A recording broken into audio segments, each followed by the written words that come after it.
Machines are open for roll call. I did.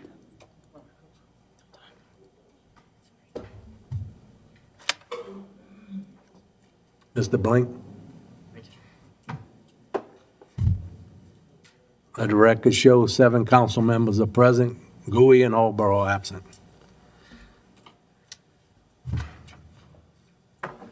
Start on the agenda. Agenda item 2, executive session. There are none. Item 3, proclamations. There are none.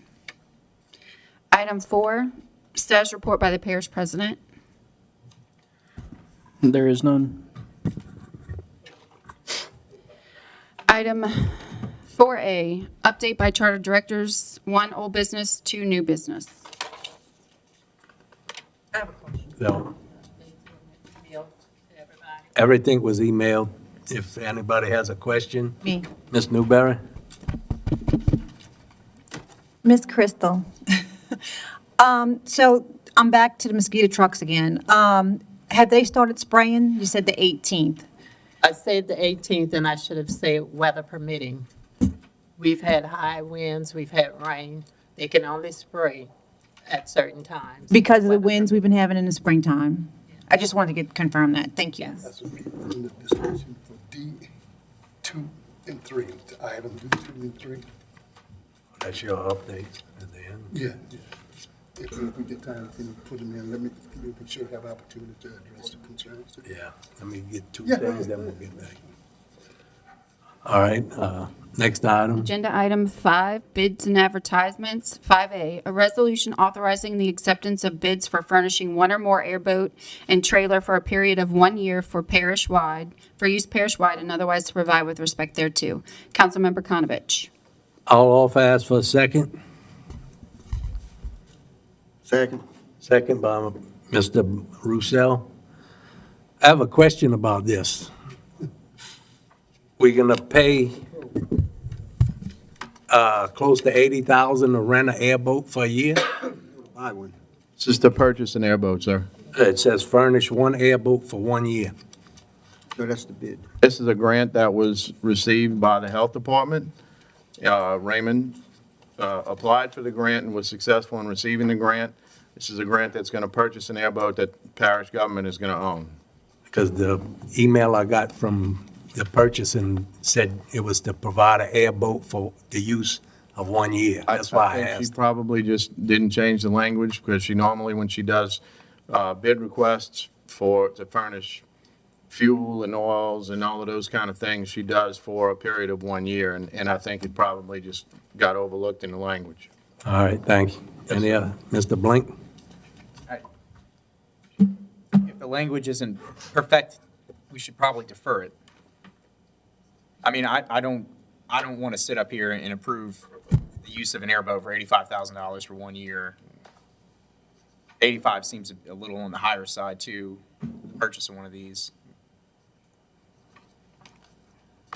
We have had price increases on boats, just to remind y'all. Well, when I brought up buying 4 tractors, it got voted down and we paid another $70,000 for them, but So this is a full grant on a boat that does not come out of pocket, but the usage, how many airboats do we have right now? Do we have any? Parish has 2. And we're in need of another one? Is this why the money went to an airboat? This is what Raymond asked for the Health Department, specifically to use for, in the instance, we have another storm like we had for Ida, to carry water and food to animals that are stranded in certain areas. well, can we make changes, take out on line 5, furnish 1 or more airboats for the period of 1 year and purchase an airboat? Yes, sir. Mr. I believe you can, Mr. Mr. Burris? This says, for a period of 1 year. It's not a period of 1 year, you're purchasing an airboat. But the price is valid for 1 year. Well, I don't know. I don't. Do you have the resolution? There was 3 bids altogether. One was like renting it for 1,800 a day. And then the other one was, I'll make the following amendment on line number 25. At the end of the line, delete for furnishing and put the Panther Airboat to purchase 1 airboat and trailer, beginning with the adoption of this resolution.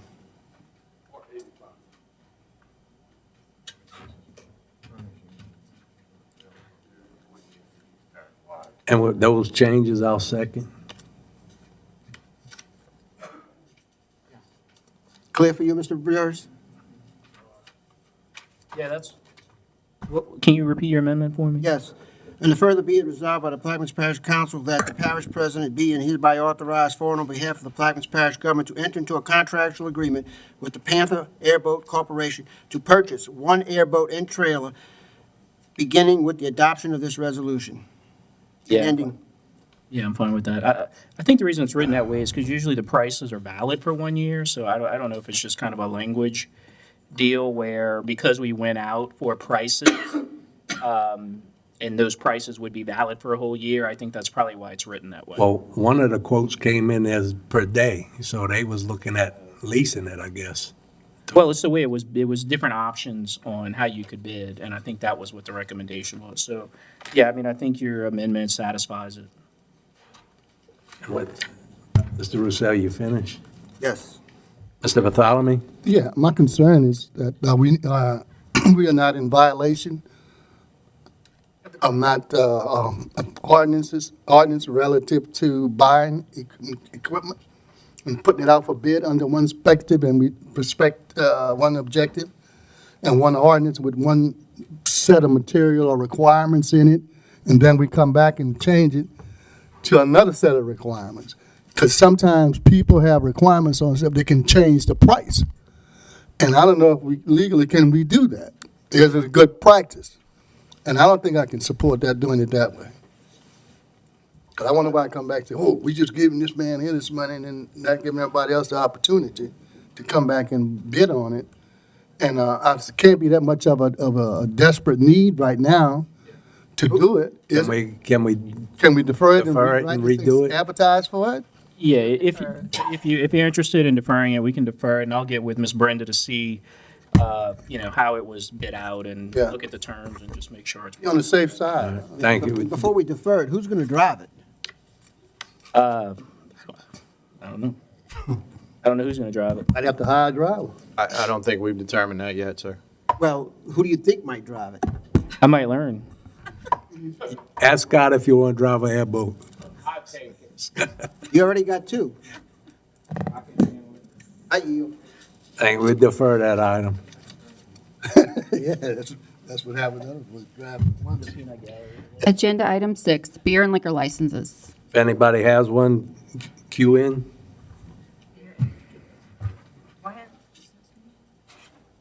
Mr. Black? Yeah, I have a special event permit. Hold on. I really have them. I know. For the Plaquemines Community Care Center, celebrity waiter, at the Belchers Auditorium. That's all. Ms. Newberry? Yeah, this is actually District 8. This is an event. Should this be given to Richie? Because this is about the park. Yeah, it's Richie, so, yeah, I realized You this. can go ahead and handle it, Trudy. Sorry about that, Richie, I just realized it was you. So this is an event that's being held at the Jesuit Bend Park for the community of Plaquemines Parish. It's put in by Scott Morris. The address for the park is 12888 Highway 23. It's a gathering event being held April 10th, starting at 10 a.m. with a parade. And I think the parade actually does start in my district. This may be why I'm handling it. So, but it does end in the Jesuit Bend Park. There'll be a band and Easter egg hunt for the families, so it'd be a good time. Thank you. Mr. LaFrance? Yes, I have a special event permit for Louis Thompson, Mr. Grand Bayou Fishing Rodeo, and it's on April the 9th and the 10th, starting at 10 a.m. to 7 p.m. And do I have an offer? Offer. Offer by Mr. LaFrance, second by Mr. Bartholomew. Any questions? Machine's open. It passes 7-0.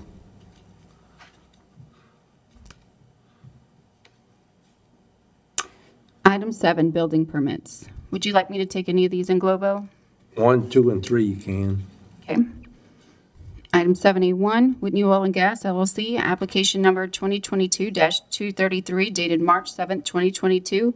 Prop wash, install pile clusters, drill the SL 998 well number 197, install wellhead protection structure and 1 4-inch flow line, South Pass Area Block 11, East Bay. Councilmember Bartholomew.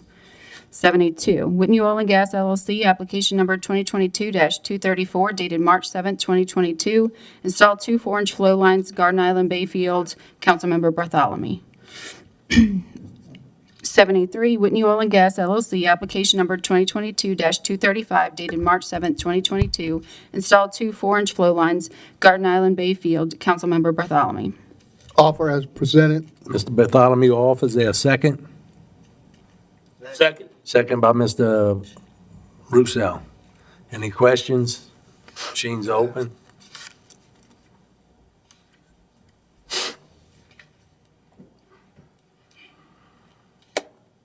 Passes 5 with 2 abstentions.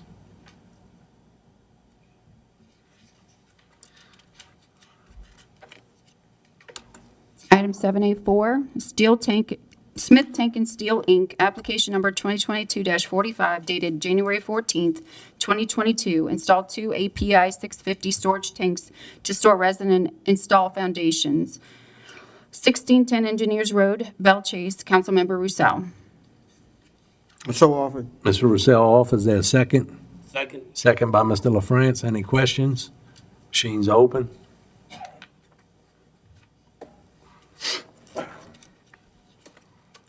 Passes 7-0.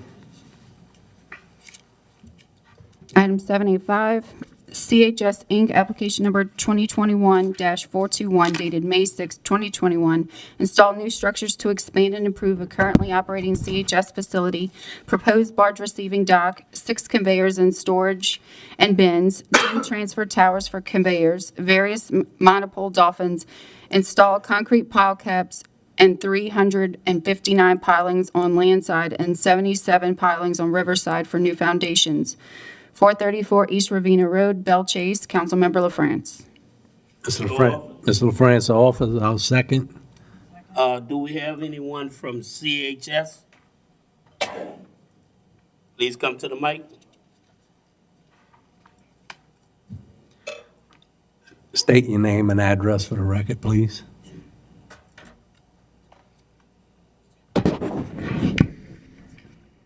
Good afternoon, Council. My name is Sarah Fakari. I'm the Facility Manager for CHS, 434 East Ravenna Road. Could you tell us about the project that you're working on? Yes, I'd love to tell you about it. It's a great project we have at CHS. We're critical link to feeding the world here in Plaquemines Parish through CHS. We do 60 to 70% of export for CHS. This project will increase our capacity around 30% of what we do today, easily around 1,000 barges plus per year. And we will be able to enter and be more competitive in markets we are not currently today. This project is centered around a barge receiving dock where we will be able to unload barges with a clamshell digger, dump into a hopper that would bring it to 6 concrete slip form silos. And then from there, it can go to vessel or it can go to house. It would expand our existing capacity as well because we would be removing byproducts from our existing infrastructure and moving it to the new structure.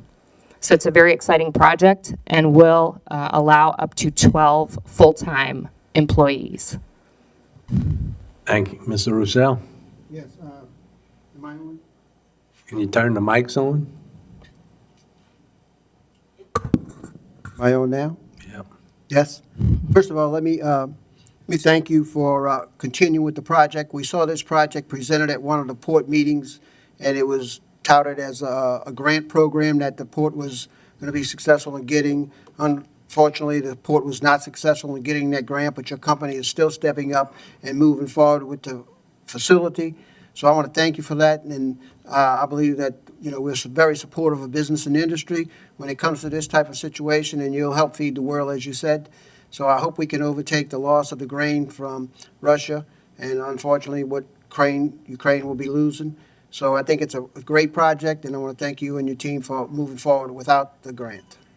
Appreciate it. Thank you. Mr. Blank? Sure. This dock is upstream from the Mid-Barataria sediment diversion. Correct. Has there been any dialogue between the Coastal Protection and Restoration Authority and your organization around potential inefficiencies to the Mid-Barataria sediment diversion? Yes, we have been in contact with them. I personally have been in contact with them. They've taken some samples, some soil boring samples of our area and our facility. It does not interfere with that project whatsoever. Okay, thank you. Not that it matters if it did. You drop some grain, it'll feed the ducks. Yes. Question? Any other questions? Audience? Thank you. You're welcome. Machines are open.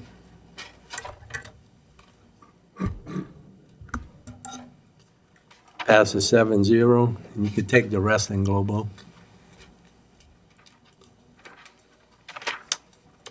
Seven B, Image Trailer Park, Dennis Adolph Jr., Trailer Park Renewal, Yvonne's Lane, Boothville, Louisiana, Councilmember Konovich. 7C, Falcon Crest Trailer Park Number 1, Gary Falcon, Trailer Park Renewal, Falcon Loop, Empire, Louisiana, Councilmember Blink.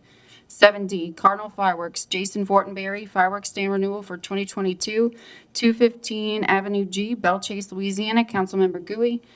7E, TLC Novelty, William Hall, Fireworks Stand Renewal for 2022, 8480 Highway 23, Belle Chase, Louisiana, Councilmember Arborough. All off as for a second. Second. Second by Mr. Bartholomew. Any questions? Machines are open.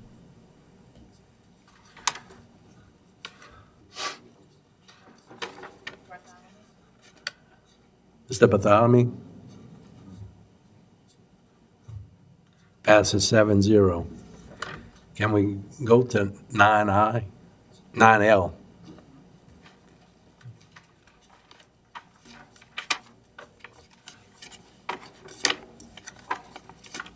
Nine L, a resolution granting conditional approval for a plan of subdivision of tracks A and B-2, Section 2, and 73, T1, T14S, R24E, Southeastern District of Louisiana, west of the Mississippi River, Belle Chase, Parish of Plaquemines, into lots 1 through 54, Square A, lots 1 through 30, Square B, lots 1 through 24, Square C, Barrier Estates, and the dedication of George Boulevard, Numa Street, Alvin Street, and Alvin Circle, and dedication of drainage servitudes and dedication sewer servitude, Belle Chase, Plaquemines Parish, Louisiana, as shown on the plans and plat of survey Dufresne Surveying and Engineering, Inc., dated June 1st, 2021, the owner having fulfilled all the requirements of the subdivision and re-subdivision ordinance of the Parish of Plaquemines without cost to the Plaquemines Parish government or the Parish of Plaquemines, and otherwise to provide with respect thereto. Councilmember Black. Mr. Black, Mr. Black offers, I'll second. Mr. Black? Yeah, this is for subdivision across the street, across Woodland Highway from the parks. I believe there's a couple representatives in the audience. Mr. Hero or your daughter, would you like to speak?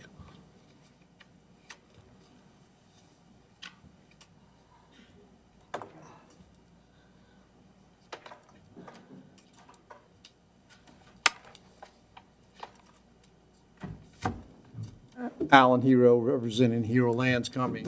This is a total of about 100 lots that we would be, as Mr. Black said, developing where people in Beltrace know where the WNOE tower was previously, and it'll be phased in over, well, most probably several years, most probably maybe the smallest section of that, the 24, 30 lots coming online, maybe 2024, maybe next year, but that would be optimistic.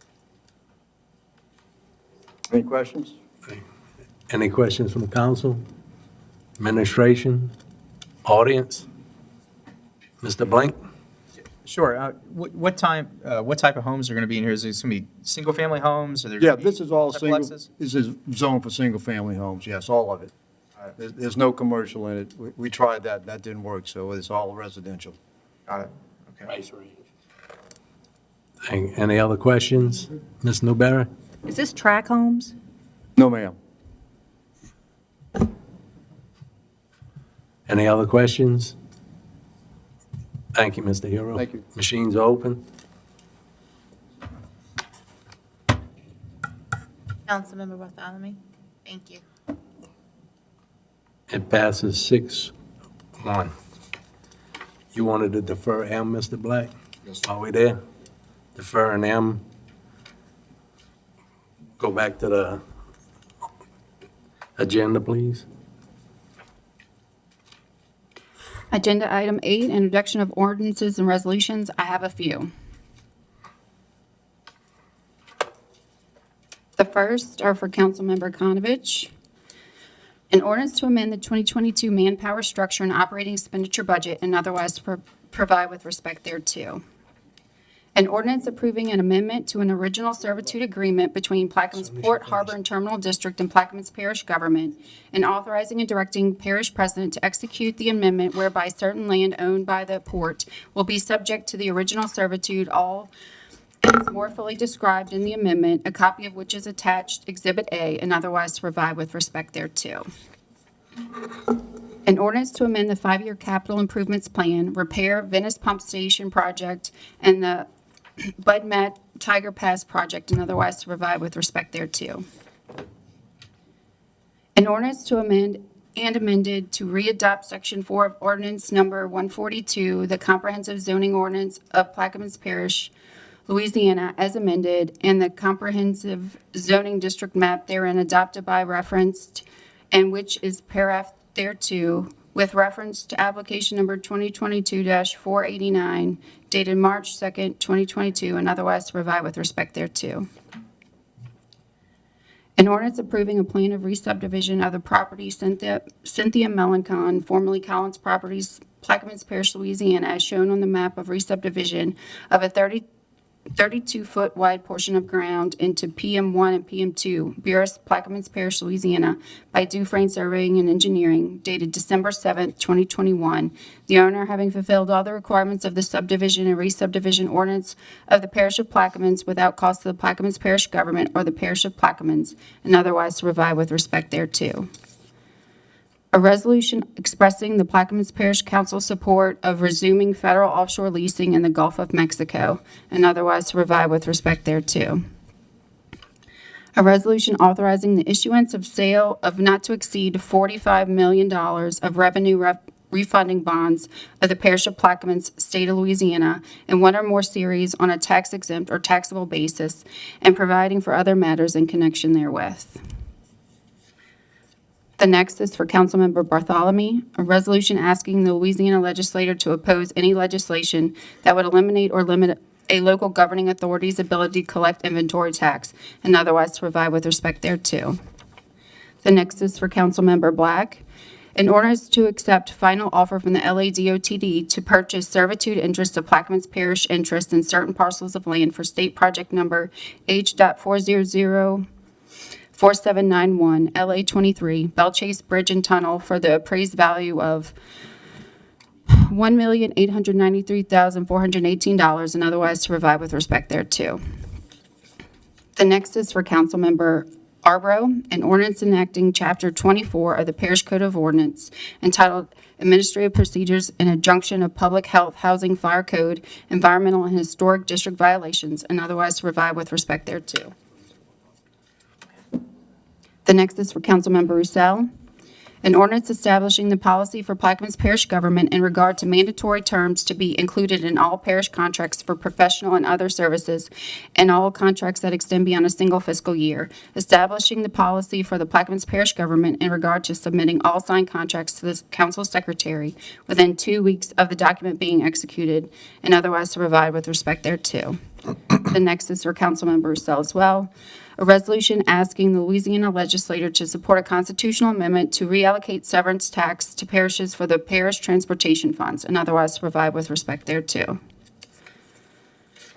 This one's for Councilmember Roussel. A resolution asking Congress to delay the implementation of risk rating 2.0, 2.1 as it relates to the National Flood Insurance Program and otherwise to provide with respect thereto. The next is for Councilmember Newberry, an ordinance to amend and amended to readopt Section 4 of Ordinance Number 142, the Comprehensive Zoning Ordinance of Plaquemines Parish, Louisiana, as amended, and the Comprehensive Zoning District Map, therein adopted by reference and which is paraphrased thereto, with reference to application number 2022-490, dated March 14th, 2022, and otherwise to provide with respect thereto.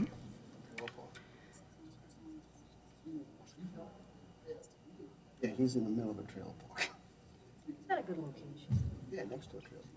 The next is for Councilmember LaFrance, a resolution directing federal policymakers to improve the evacuation routes along the Gulf Coast communities in Alabama, Florida, Louisiana, Mississippi, and Texas, and otherwise to provide with respect thereto. Another one for Councilmember Blink, a resolution asking the Louisiana legislature to support a constitutional amendment to provide for local governments input in the industrial tax program and otherwise to provide with respect thereto. And another one for Councilmember Bartholomew, an ordinance to enact Section 4, subsection C, paragraph 2, subparagraph H of the Comprehensive Zoning Ordinance of Plaquemines Parish, Louisiana, and otherwise to provide with respect thereto. And that is it. Ms. Beck, now can we go to D2 and 3? I'm sorry, which ones did you want to go to? 11D, 2 and 3.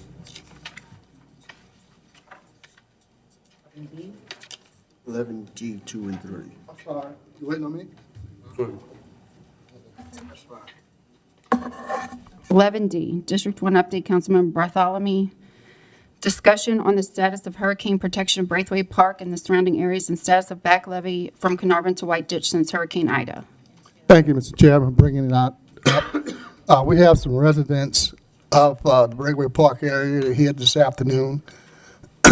Would you please come forward, take your time, come to the podium to discuss the issues?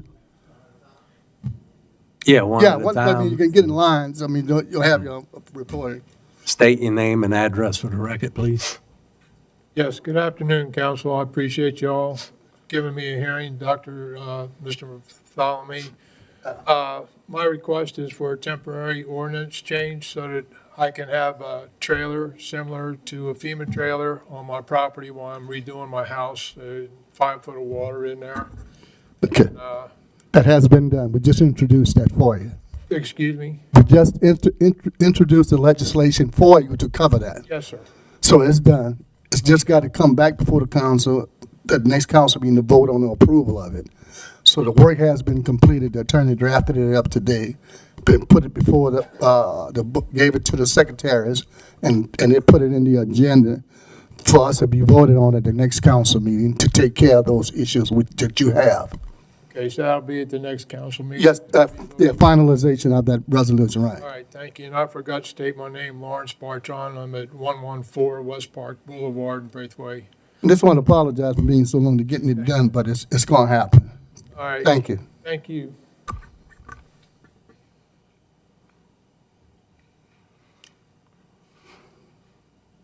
Hey, good afternoon. Mark Lowry, 418 Palm Drive, Braceway Park. We want to discuss levee protections around Braceway Park as far as the highway coming into Braceway Park. It's probably a 6-foot drop as far as the levee, top of the levee, and we protected it. We tried to protect it with sandbags, and it was a failure. And that's where the water came in through Hurricane Ida, and we want to see about raising the road. What kind of money we got from federal governments as far as that, going toward that, and protection, flood protection. Okay, thank you for your question. Anybody at the table from the administration can answer that? What's going on with that? So the part about what kind of money we got from the federal government, that answer is going to be zero for that.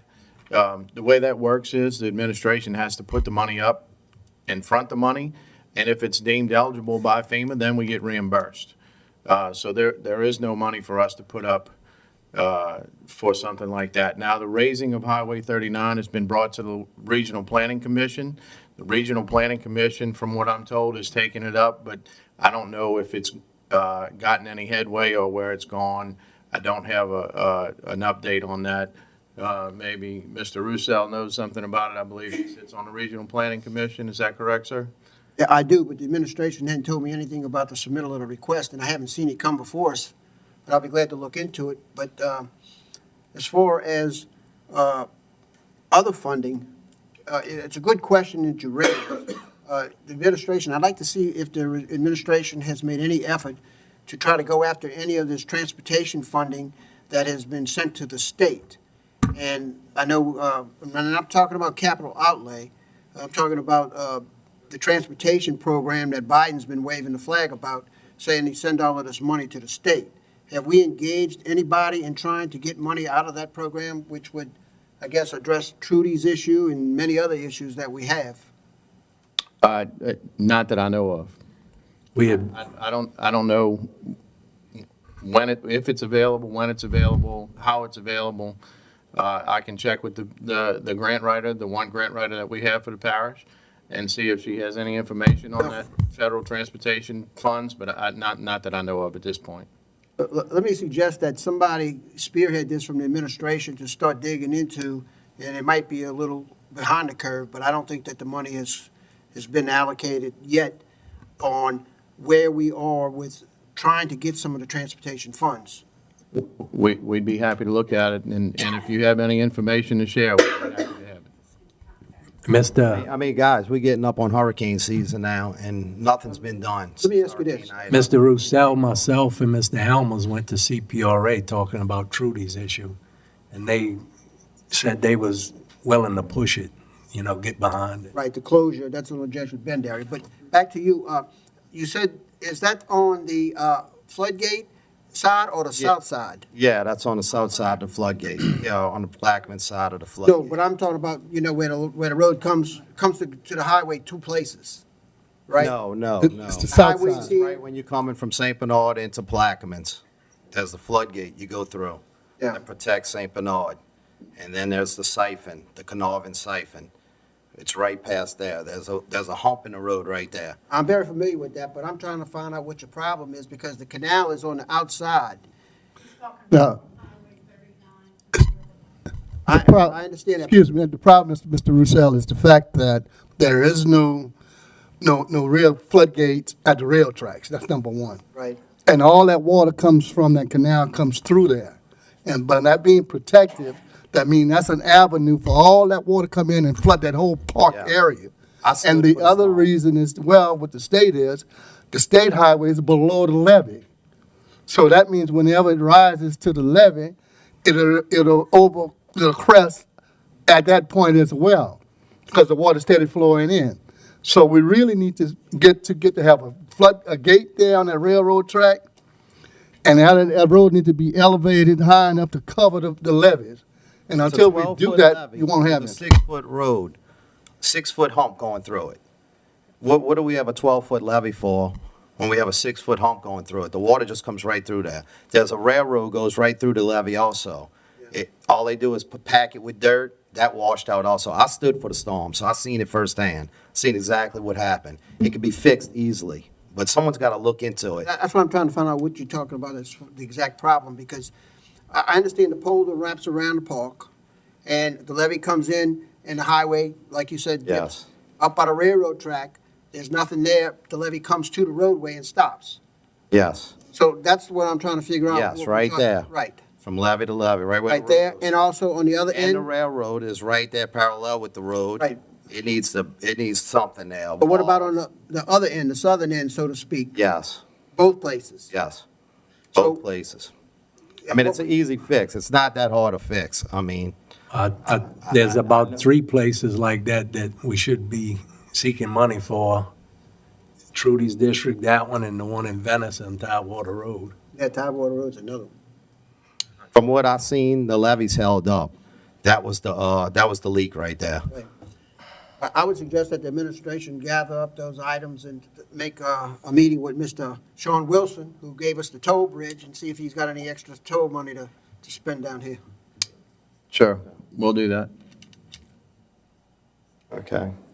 And another thing, so after we flooded, this is another subject, we put our houses together. The permits office say, go ahead, do it. Boom, we put our houses together. Now we're all in the neighborhood getting threatening letters saying we're going to be fined, we have to get permits and so forth. We've already put our houses together. This new guy that took over permits, Zach something or whatever. Zach Smith is asking for permits now. The houses are put back together. Now, if you want to ask for permits now for the new construction, that's fine. But these houses are put together, so I don't know what they're asking for. What do you need a permit for? The house is done. I would suggest go get a fence permit and give it to him. It's not a fence permit. Or what are you gonna do left? You said for some. Exactly, there's nothing left. I don't understand it. It don't make sense. I can address that issue if you'd like. Go ahead. Jim. So this is something that's called substantial damage assessments. This is required by FEMA. It's not required by Plaquemines Parish. But we are required to go through and assess substantial damage. Substantial damage being if your home is more than 50% damaged, meaning that if your home is valued at $200,000 and your home is damaged to the point of $101,000, it's substantially damaged.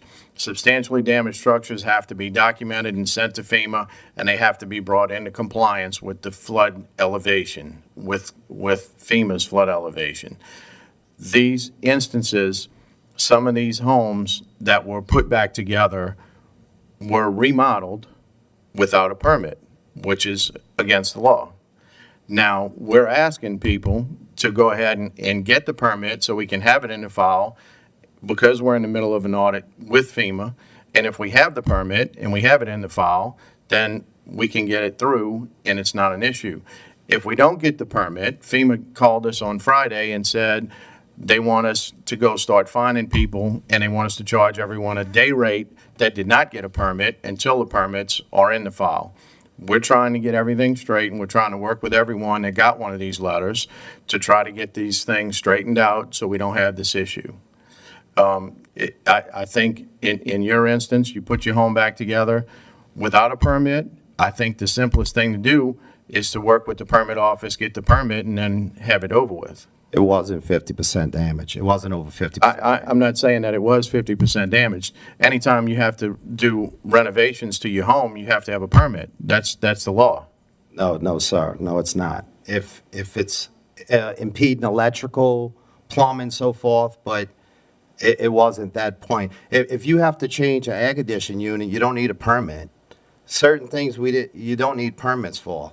This was a threatening letter, and it just didn't sound right to any of the residents. I saw the letter. Did you speak with Mr. Smith? Yes, Jack I did. Smith? Yes, I did. And did he give you direction on Yeah, what to do? well, I'm doing another house, so I did the permit on that house. But the house I'm living in, I put it together because the permits office said, go ahead and do what you got to do to get the house together. That's what we did.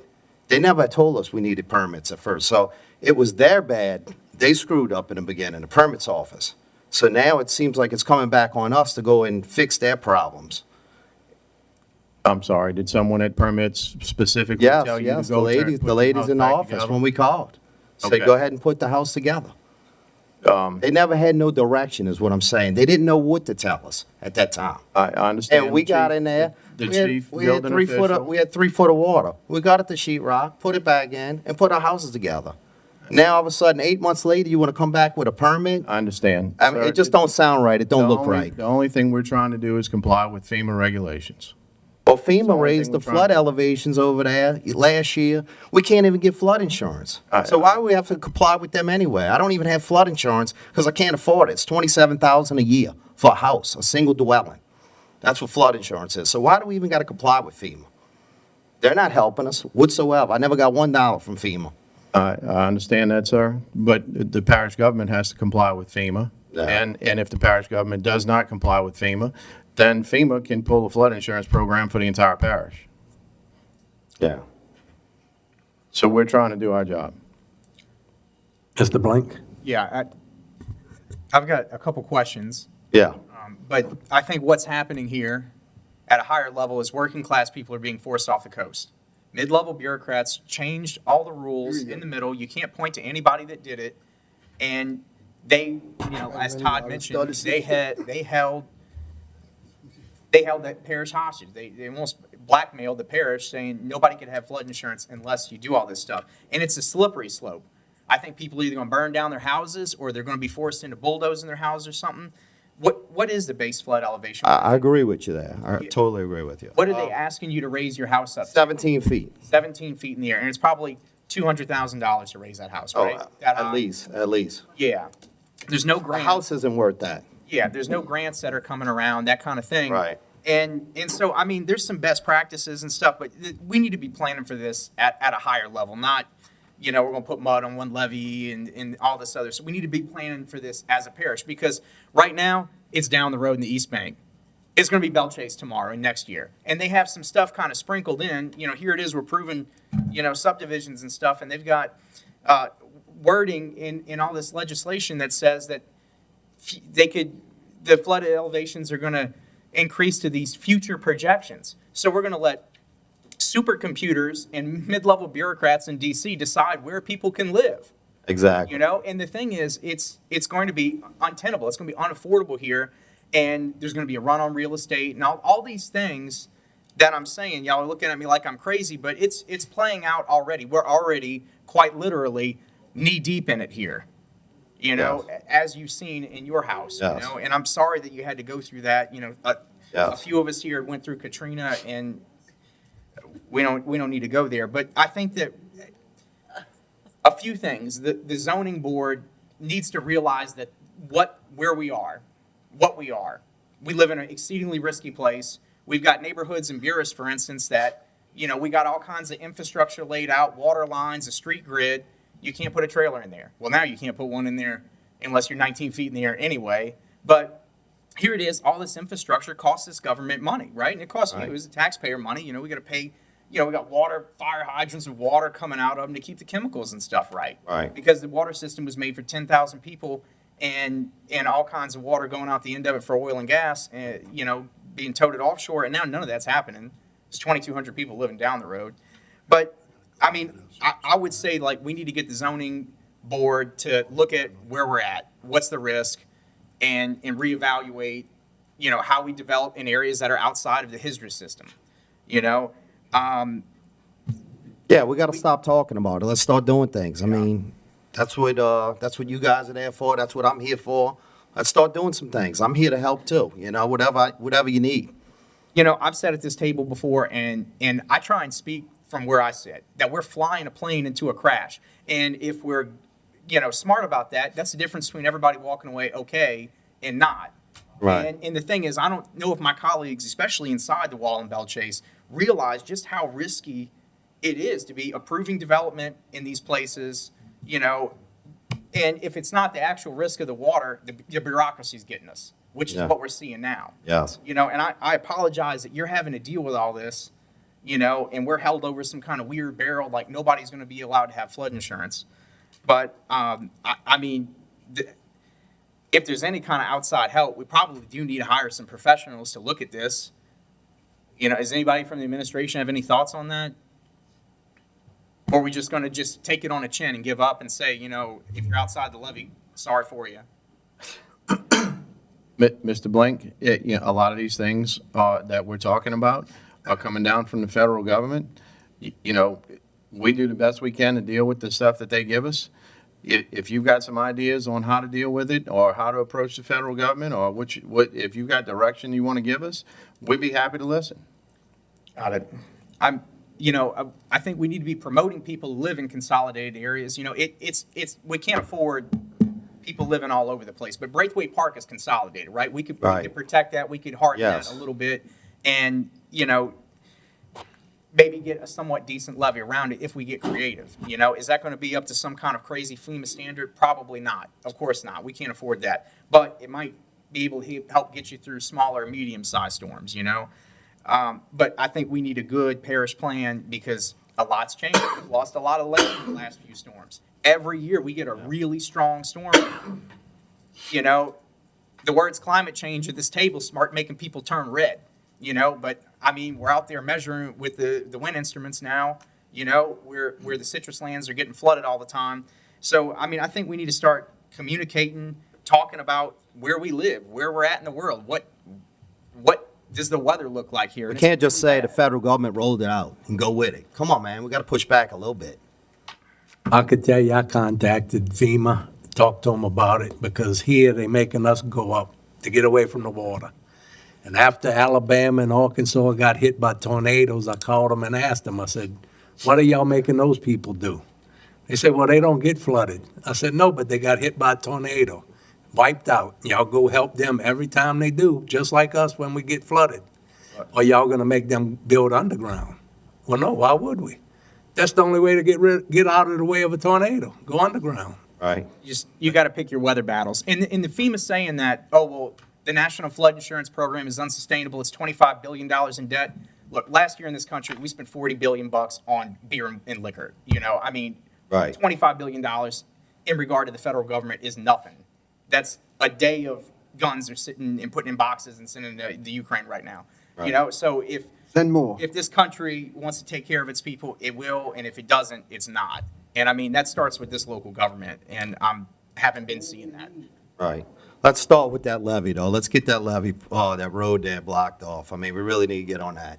Let me Mr. ask you, Roussel? I agree, and, you know, we need to be pushing on that. But in the interim, to address the immediate problem, which is FEMA auditing us and asking for permits, would you be objectionable to going to the permit office and just filling out a permit for a minimum amount of money to be able to say that you just put some sheetrock back in your house and you're back in, just so we check that box off? Yeah, I guess we could do that. Well, I'd appreciate you to do But that. I don't like the way the letter was worded. Look. I'd like you to look at that letter. It didn't sound right. It didn't look right. I sympathize with you 100%, and the detrimental reliance issue that I've learned a long time ago on other issues around here, that's what you standing on right now. If they told you to do something that's not proper, we are responsible. So I would hope that, you know, in an effort to try to get along and get past this little hurdle, and you understand the benchmark, whatever your house is valued at, you know, you got to be less, you know, follow Right, me? right, On the- I understand. On the amount of the permit,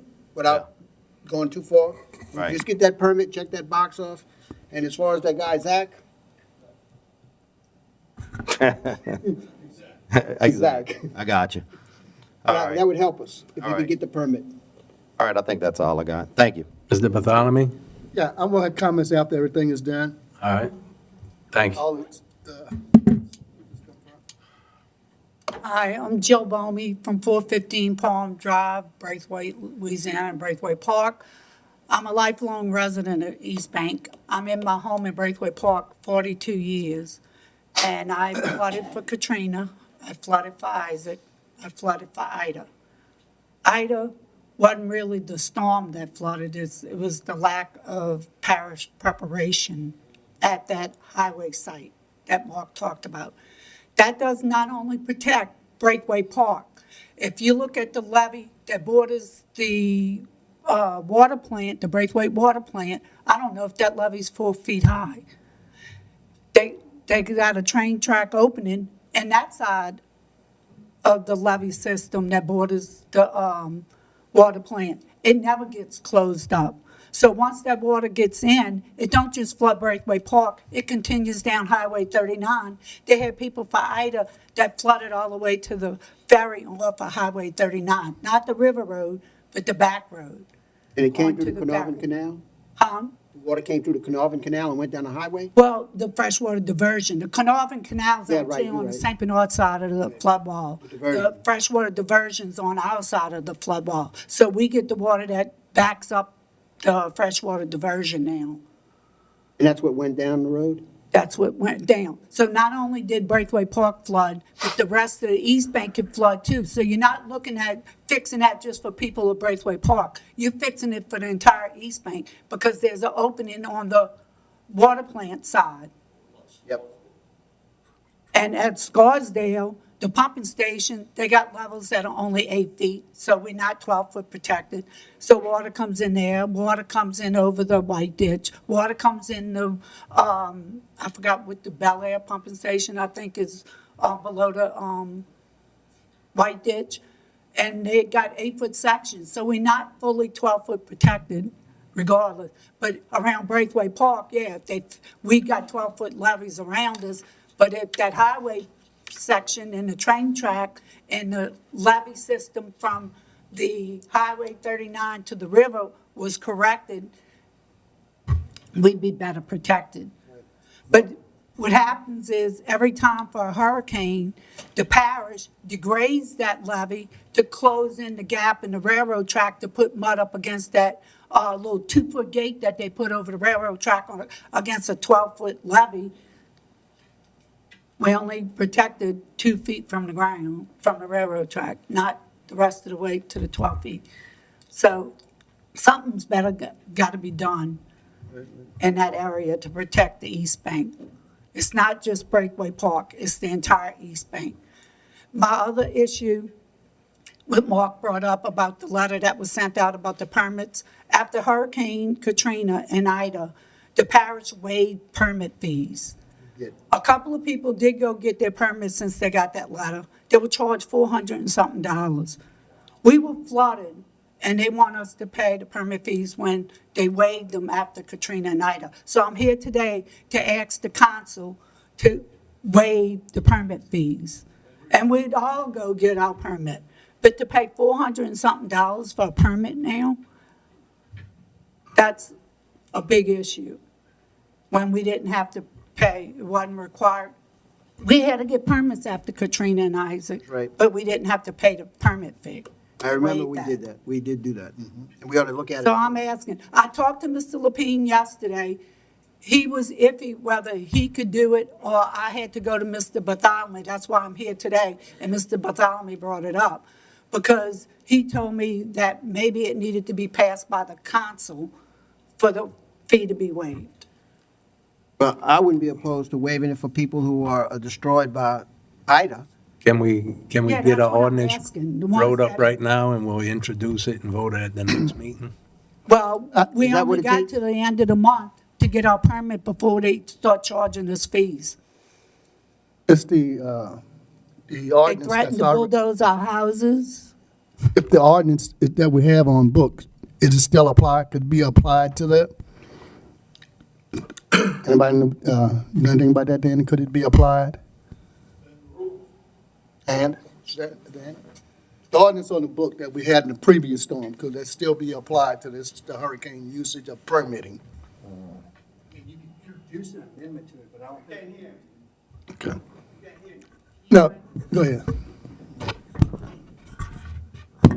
If that ordinance was limited just to that, you would have to actually amend that ordinance to take that action now.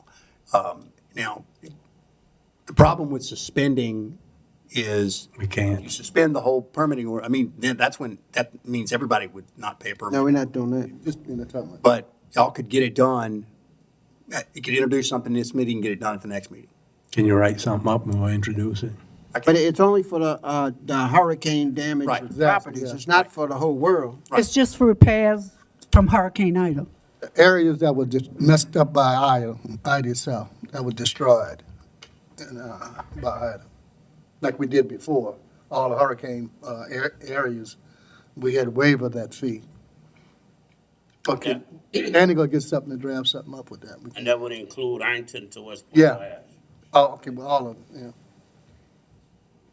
yeah. Ironton and West Point. The whole parish, as long as it's Ida related, Yeah, well, West Point, Lahash, and Ironton. Can y'all suspend the rules to, not on the ordinance. No, that's the problem. Can't, it's not a resolution. It's an ordinance. But I guess it really boils down to what the administration will look at and what will they do. well, that's what I was trying to find out from Mr. Lapine yesterday. Did he have the right to to waive it without y'all voting on it, and he wasn't sure what he could do. But I mean, I'm not sure, Mr. Epley can speak for himself, but if we pass the resolutions today to ask the administration to suspend the permitting fees for the Ida-damaged homes, would he recognize it? Absolutely. So, Mr. Let's Badal? do a resolution and we'll suspend the rules and introduce it. All right. You can do it, Dana? Yeah. Thank you, appreciate all y'all's help. Thank you. We'll do. Mr. Blink? Sure, the problem spots, the low spots in the levees, Venice, La Recite, Braithwaite Park, rail tracks, et cetera. I mean, is this something that Ronstein could be helping with? We've asked about this before. You know, we're using borrowed forklifts, dry rotted sandbags to try and keep a population dry. It's just a really bad way of doing business. I mean, can That's something we that we'd be able to do. get some kind of help from this contractor that we're paying money to deal with FEMA? Well, we asked them last year. I think you asked Rostan and don't know what happened with it. I mean, I don't interface with them. We don't, PWs, if they write in PWs, we don't know. If we had, last year when Rostan come and told us what they was doing before the storm, Richie asked them about seeing if we could get money to, like, the hump at Tidewater Road, make it level with the levee. Same thing with La Recite, make the hump over. And now at Braceway Park. And we never heard back from, We can revisit it with them. I don't, they can write all the PWs we want to have them write. But I think it still requires the parish to front the money and then ask for reimbursement from FEMA. but the administration could go to CPRA and DOTD. Well, we certainly will. You know, I'll address it with Rostan. But we got 85,000 to buy an airboat. That was grant. That was grant money. We'll be able to pick up your dog when you flood.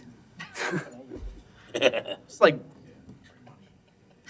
Seriously, on this issue, I think that we need to get a consensus on the direction that we're going. You know, you're right, we can write all the PWs we want, but I don't know what PWs are being written. And I think that was an issue that we discussed some time ago. You know, there are mitigation funds out there to do what we're talking about, mitigating flooding hazards. So are we writing mitigation grants, or as far as Rostian writing mitigation PWs? We do expect mitigation money to come through GOSEP from the federal government. We haven't received any mitigation funds yet. We have been told that we're going to receive $2 million, which is drop in the bucket to try to start elevating homes for people that need to be brought into compliance. We're hoping that that changes and we can get a total of about $10 million. There was an announcement recently that there's $1 billion coming to the state of Louisiana. That was an unexpected windfall. We're actually hoping that we get some of that money in Plaquemines Parish, so we can use that for hazard mitigation. And we're going to talk with the state delegation on working for us to try to get that. So the idea of the 2 million, is that specifically for elevation? It's for hazard mitigation. But it doesn't say elevate homes, does it?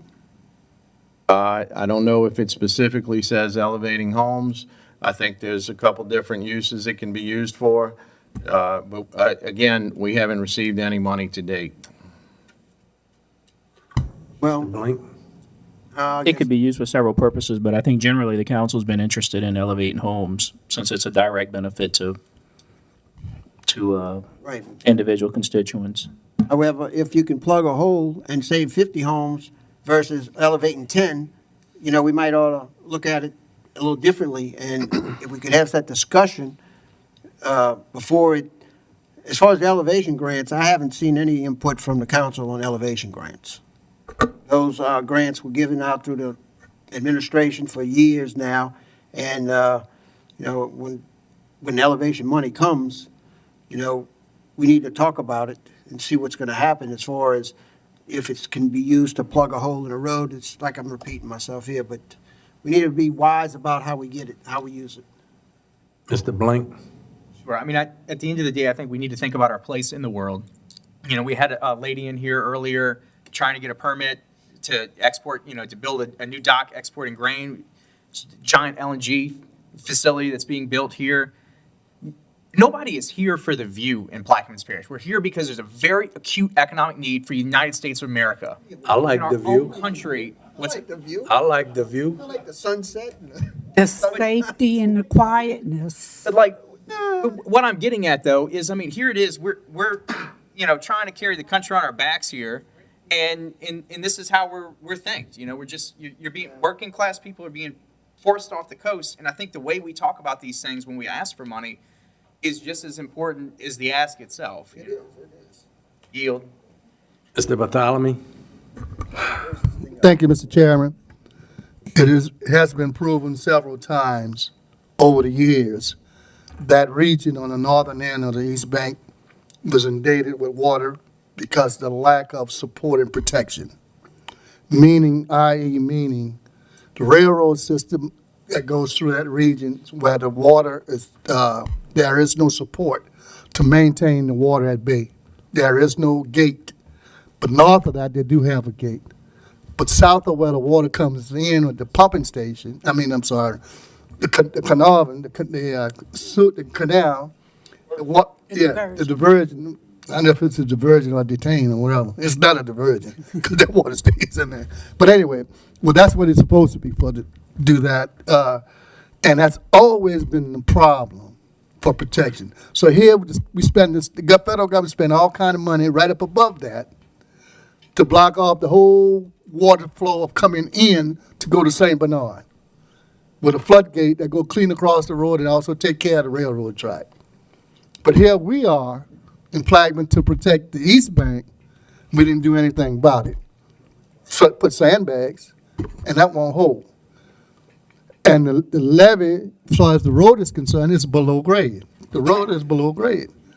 So it stands to reason we need to have more of a positive initiative to mandate all the people that's involved with having the opportunity to support the changes that is needed to correct a deficiency that destroy a way of life. So all it's about, destroying the way of lives, uprooting Plaqueminians who have lived after generation in those areas without being disturbed. And the disturbance came because of our fault to support what we did with the destruction of the marshland and the levees we built to stop the water from flowing, but let it stays in the pocket. So it stays in that region. So we're not addressing it. We need to do that. And I would ask that the administration take the initiative, physically take it, publicly take it, written-wise, documenting-wise, notarizing all of our political representatives of those issues. The issues that exist, and then have them come and meet up and to see exactly where it is and how much destruction took place over the years. Not this past year, it happened before. And the only other thing, Mr. Chairman, that be done, ask Mr. Epley to have the code enforcement officer set up a meeting where we can go tour the park.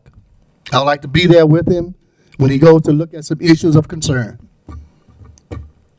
Can you arrange for that? Sure. All right. Yes, sir. Let me know as soon as you can. That can happen. Again, Mr. Chairman, that's all I have on that. Mr. Bartholomew, I have one. Yes, go ahead. Comment. Just me. I'm just. I know I spoke to Mr. Epley about this issue too, with the train track and the highway. Stokes Haven, New Orleans uses that railroad track to get chemicals delivered to them. Norfolk Southern's making money off of using that railroad track, delivering stuff to Stokes Haven. I don't know why we can't seek help from them to try to do something with a gate by the railroad track and raise our levies at that point. We have. They benefiting from it. We've set up a meeting with Stokes-Haven. They came over to the office. We sat in the conference room and we told them what our concerns were and asked them if they would help us. They did not commit to financing a gate for that railroad. They did share with us drawings for a floodgate and a quote that they had received for a floodgate that they're going to put at their plant, and it's $1.5 million. So we did reach out to Stolthaven. We are currently reaching out to the railroad. Director Harvey with EOC is making contact with the railroad so we can set up a meeting with them, and we're going to ask them the same question. Will you please finance a railroad gate for the East Bank for this portion of Levee? We're happy to do that. It probably wouldn't help if our council member in that area reached out to them also, because I don't think it's all the administration's responsibility to reach out to these people. I think the council members can also do something.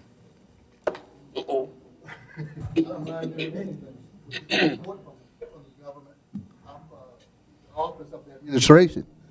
I'm willing to do anything by any I mean, means our parish necessary. president also represents the entire parish, not just the West Bank, so he can speak for us also.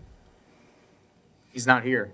No, I know, but I'm saying that he's another person that should be speaking for the East Bank also. He represents the entire parish, Mr. not Russo. just Mr. Bartholomew. And- That would and- be two people speaking for us. And Ms. Jill, I represent my boss, the parish president, and I have always returned your calls. and No, returned your I emails, appreciate that. I agree. And I have always tried to do what I could when you've asked. No, I agree, you have. But I'm just saying, they pointing the finger at Mr. Bartholomew to speak up for us. But I'm saying, Mr. Lapine has the ability to speak to Washington or the state government, whoever, to get assistance for us too. Because he also is a representative for the East Bank, not just Mr. Bartholomew. So if we had two people speaking for us, it'd be better than one person speaking for us. If I had access to the operational budget of Plaquemine Parish government through like the president has, I'd appropriated $1 million already, built that floodgate already. It'd have been done. With no reservation whatsoever, If you know because where it's justified. So if I was in control, I'd have been solved that problem 2 years ago. If you know where we can get 1.5 million, Mr. Bartholomew, They got money in the budget. You just got to take the priority where you want to spend the money appropriate it and we'll do it. or set it up. You got money in the bond indebtedness. You got money in the emergency fund, If and you- the operation fund. You got millions of dollars sitting in there. So don't You- tell me we don't know. You get the council to vote for it, we'll do it. You appropriate the money out of the bond indebtedness. How much money you got left in there? Mr. Bartholomew. Yeah, but then you want to talk about the money? Let's talk about the money. Well, You know, the money is the problem. Let's 'cause move first on time doing we this have the money, resolution. there's no cash flow. How you have no cash flow when the money was deposited? Mr. Roussel. Yes, before that discussion happened, there are projects that have been appropriated that are not getting done because of the cash flow. So, but I didn't want to get into that discussion. What I wanted to do was ask about our coastal zone manager. Is he working today? I haven't spoken to him today. I don't know what he's doing. He should be engaged perhaps in trying to mitigate the diversion and maybe some mitigating circumstances through CPRA to keep that water from flooding the highway. And that will give another alternative to be able to solve that problem. If we can get CPRA involved, who has plenty of money, that might be an avenue if you can get him engaged. Well, Mr. Russo, with that freshwater diversion for a prior storm, another storm season, they diverted the water from the freshwater diversion into the Mississippi River, which spared the East Bank from flooding. This time I asked after a meeting for Hurricane Ida that we met with Mr. Lapine at the church in Braithwaite, about did they do that. He said, well, we made a phone call. Well, if you don't be persistent in having it done, it's not going to get done. But that was an option that could have maybe spared the East Bank houses from flooding. Also, by diverting the water to the river, because they bragged about it on the news. The river was low at the time we were getting struck with Hurricane Ida. It's an excellent idea, and when you're under a state of emergency, sometimes you just got to step up and do things. And, you know, I know that Lonnie surpasses around. You call him and tell him to go open it up under a state of emergency. You know, you got to, that's another subject for another day, but I sympathize with you. Okay, I have another point to make for Miss McGuire that lives on West Park Boulevard. She's having trouble walking, so she asked me to speak for her. The parish took over 110 West Park in a property tax sale. At one point, they were taking care of the property a little bit, but lately it's been neglected and the parish owns it. And so they want to enforce other ordinances about people keeping up their houses, but then they're not taking care of their own properties. So we'd like something done about that. She said there's tin all over the yard. She's got rats and snakes coming out of the property. It's not being maintained. We wrote the address down. I think one of the concerns everyone on this council knows, grass cutting is, we don't have the manpower. I mean, we're working with less than half the workforce Mr. Dungesser used to have. So, we're doing the best we can. We wrote the address down, and we'll get a crew over there. Appreciate it. And one other thing I'd like to say in defense of my bosses, CPRA, we've gotten over, since Mr. Lapine, the administration prior to us had no relationship with CPRA, and understand we all love to knock on CPRA because of the diversion issues we have, and I think that that's a fight we need to fight. But on the same token, we also need to open up, maintain relationships with them for some of the other projects we're talking about. And since Mr. Lapine has been in office, we've gotten, I know we just got $10 million for the Jesuit Bend levee lift. I know we just got several $1 million to plug the culverts in here to get Reach C back into the flood system. And I don't remember the first year, there was some other project where CPRA gave us several $1 million. So we've been working with CPRA, and I know people aren't here every day to see the funds and see the appropriations by this council, but we've gotten I think at least $20 million from CPRA in the last 4 years for various projects throughout the parish. So it's not that we don't hit CPRA up. We've also they've given us a lot of funding for a lot of maintenance on pumps and different things like that. So we're constantly pushing on them, but it's like pushing on FEMA. I mean, you're dealing with the state, you're dealing with the federal government, and you push, but you're only going to get what you get. So it's not that we're sitting on our hands doing nothing. Also, with the federal highway money and the federal grants, we get federal grants. We get tons of federal grants, but all those highway federal grants have always been dedicated to the ferry system and have been used to keep the ferry system afloat. So hundreds of thousands of dollars each year we get, and we do that. And there's a great gentleman up north in Alexandria. He helps us out with some of our federal grants, Mr. Pat. And I asked him, I said, well, we get beat up by the council and by our constituents about how we don't get grants. He said, Rennie, out of all my clients per capita, Plaquemines Parish government gets more federal grants and more grants per capita than any other client he has. So I think there's this conception that we don't, we're not making efforts, or, we're not obtaining grants or funding from the state, but it's just not true, and perhaps we need to do a better job of getting that out to the public. But it's not true that the administration is sitting on its hands. But let me say this. I don't know if anybody said anything about sitting on their hands, but I think we're putting new issues on the table and never be afraid to ask for more. And so keep asking. And so, we put about 6 things on the table today. And, if we look in the rearview mirror and say we got that, we're not going to ask anymore. We're not going to get what we ask because we don't ask. No, I agree. Keep asking, and I think we do, Mr. Russo. I mean, I really do. I mean, thank you. Let's move on. I need to make a motion. I need to make a motion to add a resolution to the agenda on the permit fees for Hurricane Ida. Any questions? No, Wait. I need to add this to the agenda, and we need to vote on it. That's after. Wait, would it, yeah, I'm sorry. We need to add this to the agenda. I need it voted on. I'll move that we suspend the rules to add this item to agenda for consideration today. Mr. Roussel makes a motion. Is there a second? Second by Mr. LaFrance. Any questions? We need to read the preamble before All right. you do anything. This is just adding it to the agenda. Yeah, but don't we usually we have to read our preambles twice? Yeah, read it. Go ahead. So, yeah. We're eating up time. A resolution to direct the administration to waive building permit fees for renovations and reconstructions necessitated by a severe weather event and to provide for other matters. Councilmember Bartholomew. Wait.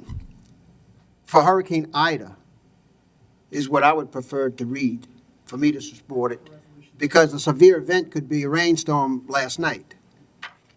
Yeah, no, I suggested it'd be Hurricane Ida, yeah.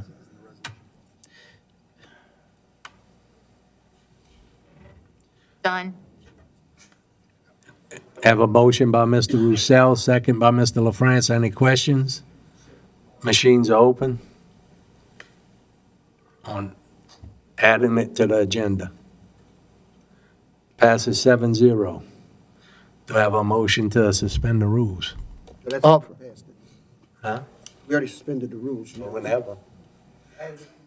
It's all right. Now we got to suspend the rules and I'll offer. Mr. LaFrance, Mr. Bartholomew offers to suspend the rules to vote on this matter. Is there a second? Second. Second by Mr. LaFrance. Can you read the resolution, please?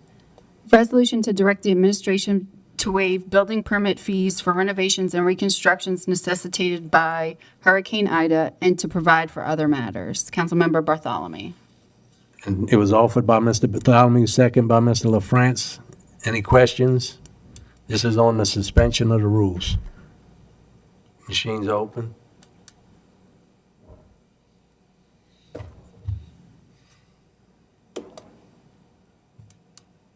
It passes 7-0. Now we're voting on the resolution. Offer. We should let her read it first. A resolution to direct the administration to waive building permit fees for renovations and reconstructions necessitated by Hurricane Ida and to provide for other matters. Councilmember Bartholomew. Mr. Bartholomew offers there a second. Second. Second by Mr. LaFrance. Any questions? Machines open. Resolution passes 6. You want a verbal yes? Sorry. Make a verbal yes by Ms. Newberry, 7-0. The resolution passes. Thank you all for your time. I appreciate your help. Thank you. Thank you, colleagues. That's all, Mr. Chairman. Can we go back to the agenda? All right, thank you.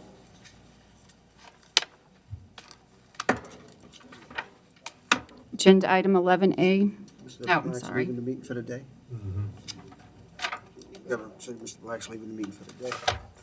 Let the record show Mr. Black is leaving the meeting for today at 4:59 PM. Agenda item A1. It's cold. 9A1. Jeez.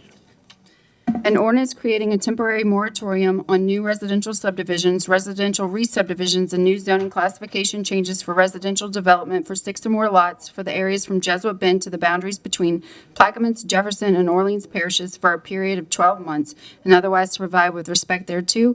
Councilmember Konovich, and we have changes. Can you read the changes? Yes.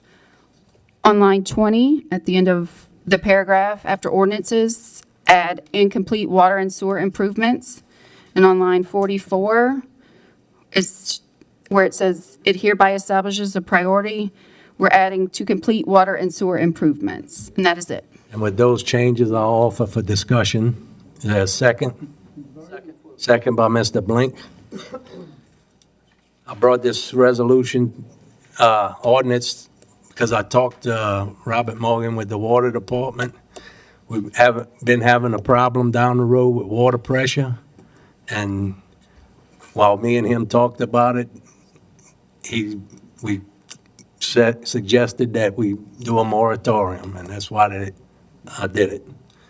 Any questions? We moving with this moratorium, is what you're saying?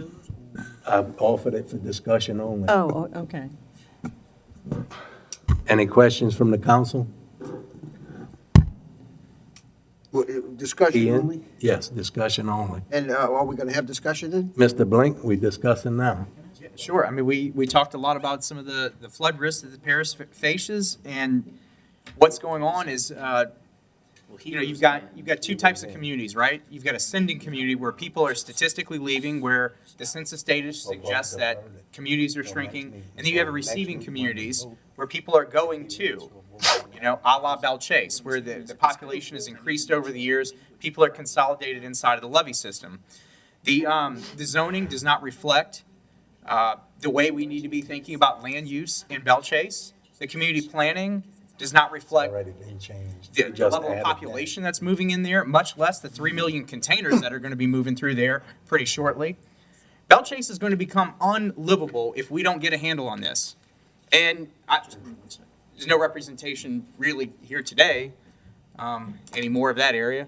But, I mean, we need to be having these conversations. We need to be planning 15 or 20 years ahead and not just approving subdivisions for single-family houses. We need to be thinking about multiplexes, duplexes. We need to think about streets that are connecting. There's absolutely no reason why the end of Cypress and the end of the parks don't connect. Now everybody's forced around through F. Edward Hebert, forced through very dangerous intersections where there's no urban planner on staff. We really, really need to dial in and think about what kind of community do we want to live in? Do we want to live in Metairie Light or some kind of dystopian Baton Rouge where everybody's jammed up in traffic all the time? Or do we want to live in a livable community? And that's what this moratorium is about, pumping the brakes and saying we need a plan for this as a community. For our quality of life and our sanity. Nobody's listening. I yield. Not from us. I'm listening. I like it. Mr. Roussel? Yes, We have to address. I understand that this is a subdivision residential moratorium, and Richie talks about planning for 10 or 15 years ahead and all, but Further. or further. I'm concerned about the next 12 months and the next 16 months. And, you know, the water situation, I hear it from one side that everything is beautiful and great, and then I look at the reality, and I don't believe that it's beautiful and great. And, you know, we have maybe a difference of opinion on this, but I think the facts need to be borne out to the public to where we are. And, you know, where we are, in my opinion, from everything that I've heard, is that we're expanded a water plant, which is great. But where we are to getting the water boosted intake to make water from the river are 2 years away. So it doesn't matter if we got a water plant that can make 9 million gallons a day, but we can only give it enough water to make 6 million gallons a day, because it's not going to increase the water supply, even though we have the capacity to make it. The booster station down on Ravina Road. You know, I've got calls from people in that area. They don't have water pressure. Mr. Foster Capel calls me on a regular basis because he had to go and invest in a pump at his facility to be able to meet the fire code for the fire marshal to say he's got enough fire pressure to rent his rooms. Now, you know, it's not everybody on the same page here, and the page I'm on is, look, we've approved 100 today. There are plenty more out there. I think we need to get a grip on when we're going to complete this water plant and be able to make water. And that's my concern. You know, I told people that sewage is one thing and drainage is important and all, but water is one of the most important, because you got to be able to drink and take a shower and cook. And if you got bad sewage lines, it leaks into the ground and it might cause a little problem with DEQ and EPA, but it's not like not being able to turn the water on and take a shower and get a drink. So I put water above sewage.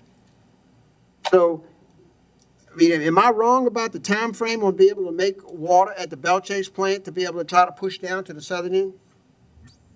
No, sir, you're not wrong. Well, so then, you know, the Port Sulphur plant needs to have some attention. And, you know, I've beat this drum a few times already about, I think that the PW or whatever grant writer is doing needs to address the Port Sulphur water plant as a manufacturing plant and not just a booster station. It's too critical of a piece of infrastructure to abandon and make it just strictly a booster station.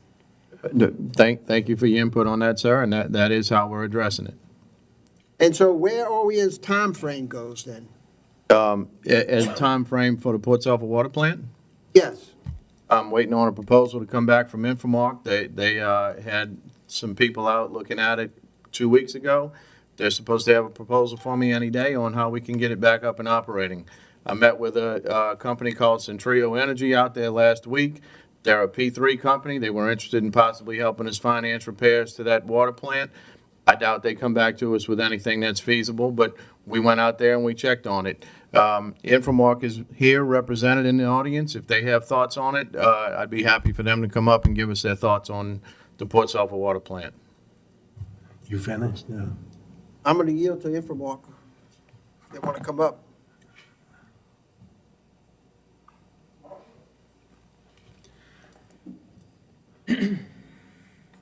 State your name and address for the record, please. Robert Morgan, 126 Sewer Plant Road, Infomark. We did have people out. Our tech services crew was out.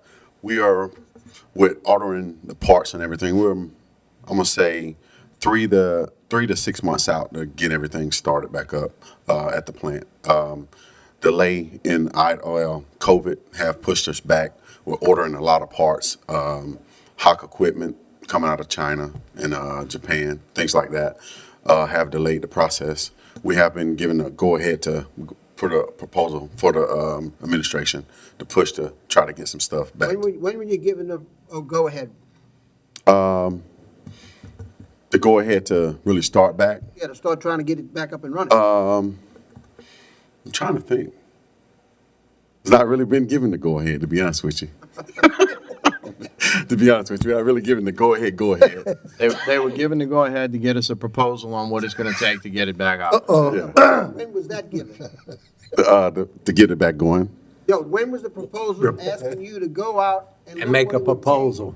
to get it back up and running? That didn't happen. He said it. Last week?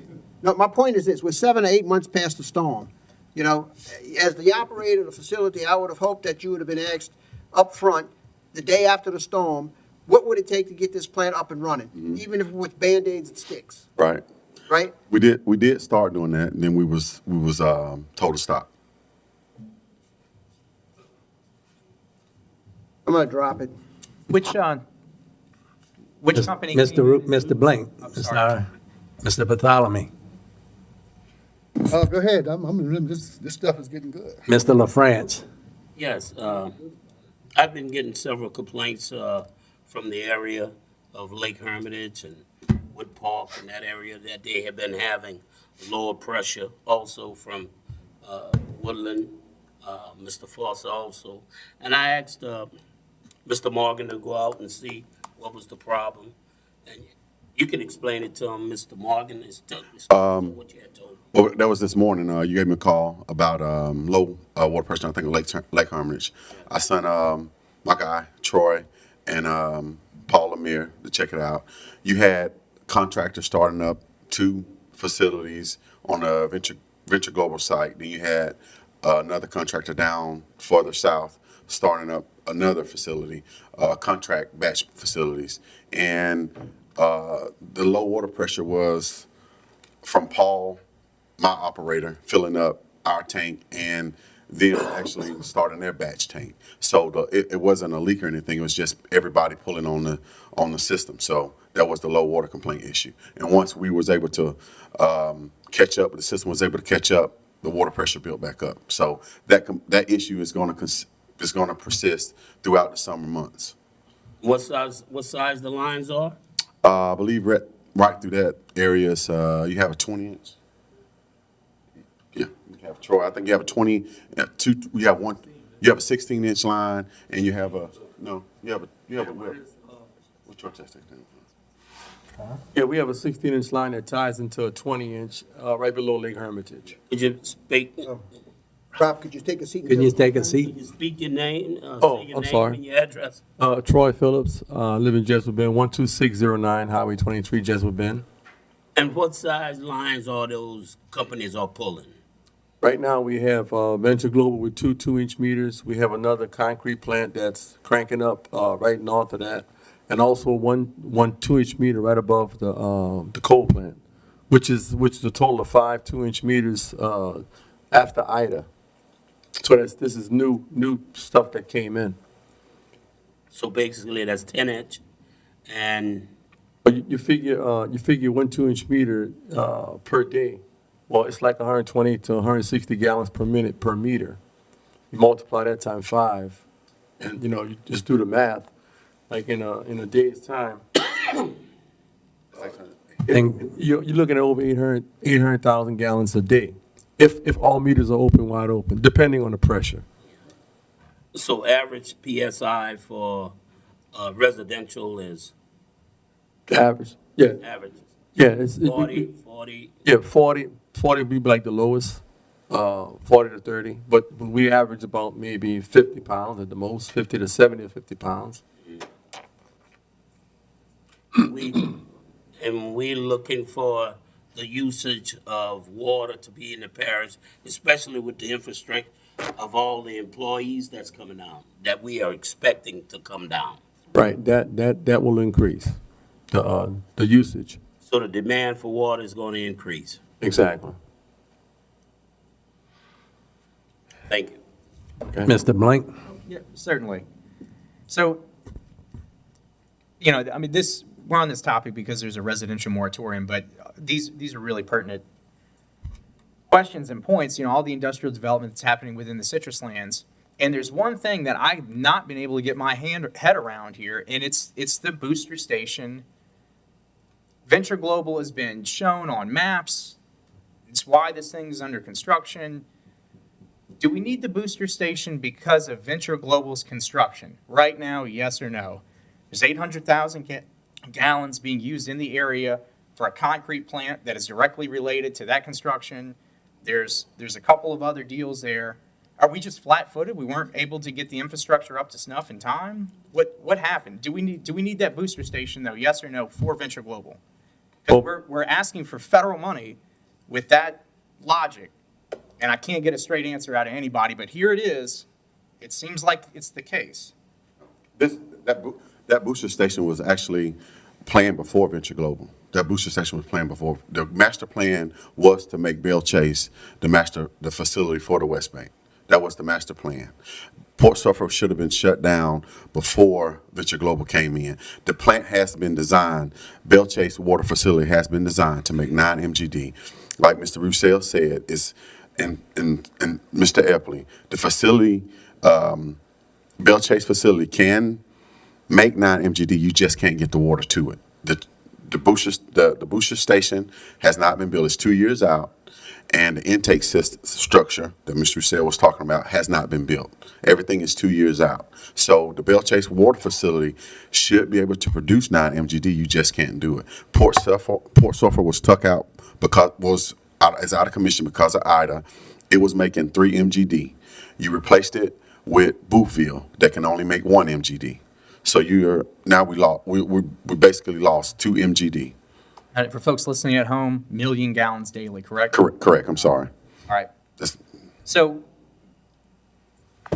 we've had charts shown on these TVs in here that showed that the booster station, the extra capacity and the lines that might be installed are going to terminate at the Venture Global site, correct?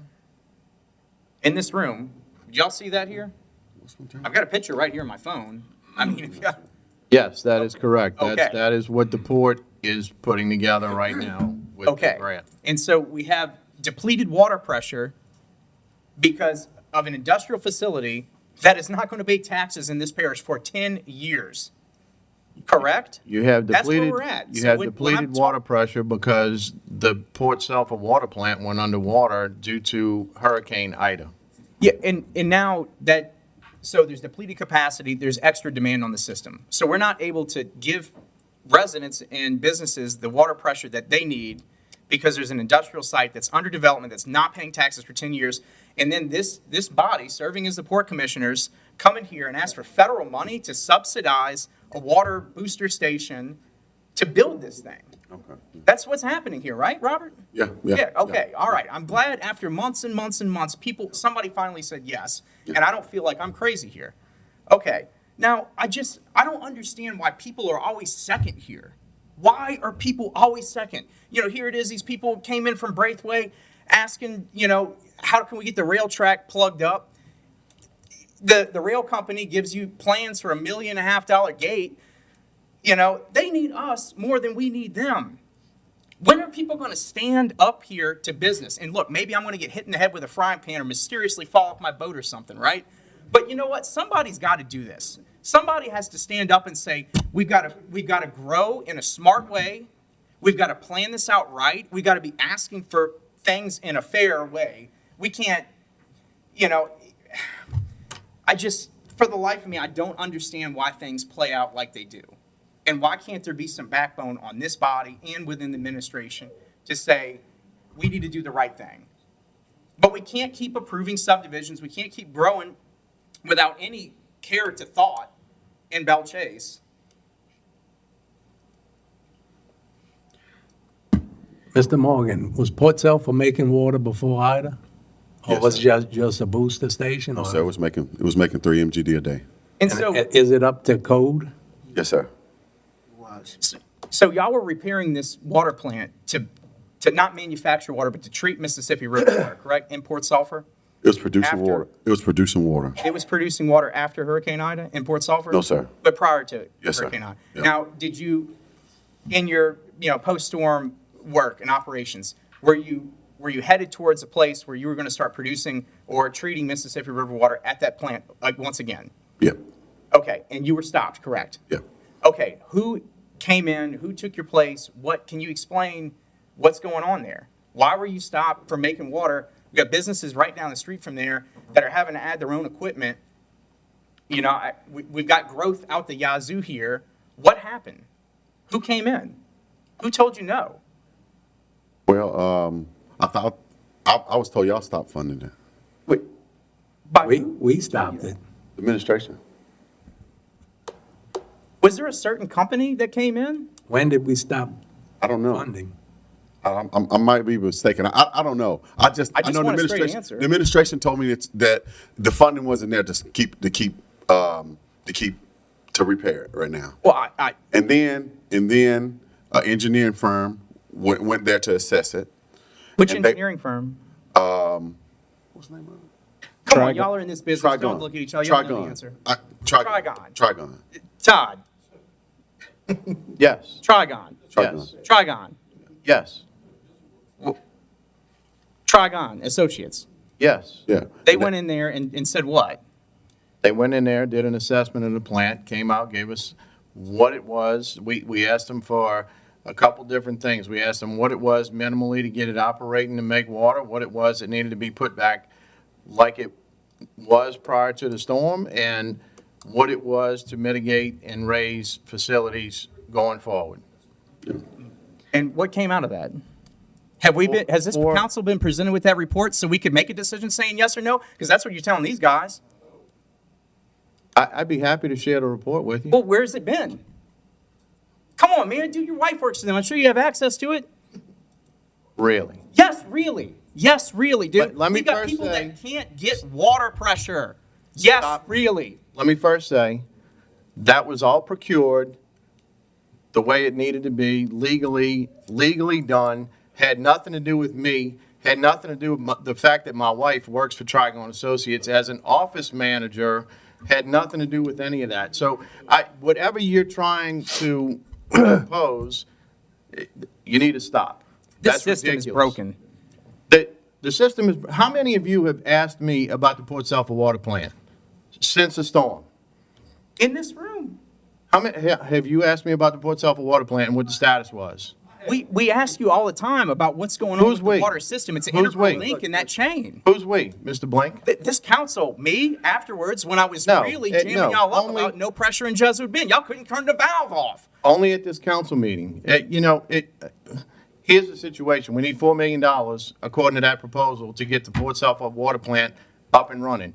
We do not have $4 million we can front to get the Port Sulphur water plant up and running. Mr. Roussel made the comment earlier that we have projects that we can't do right now because of cash flow issues. That is a very real issue. All of you, I would think, should be aware of that. But we still building a baseball field. Yield. I don't know. Mr. Roussel? Yeah, let me focus in on a little tighter discussion here. Okay, first of all, how many gallons of water do you say the industry is asking for right now in that area? I think I had Troy and Chris do some numbers. We had 5 2-inch meters, and we calculated it to be around close to 1 million gallons a day that they're asking for. They're asking or they're utilizing? They're utilizing Uh, a day. Venture Global told me they using 200,000 a day. That's just one 2-inch meter. Yeah. That's just one 2-inch meter. But since Ida, we have installed 5 2-inch meters. And if you do the math, that's around 800,000 But gallons. are they using it or are they just capable of using it? They're using it. They're using it. You have like close to 864,000 gallons, right, John? It's like 864,000.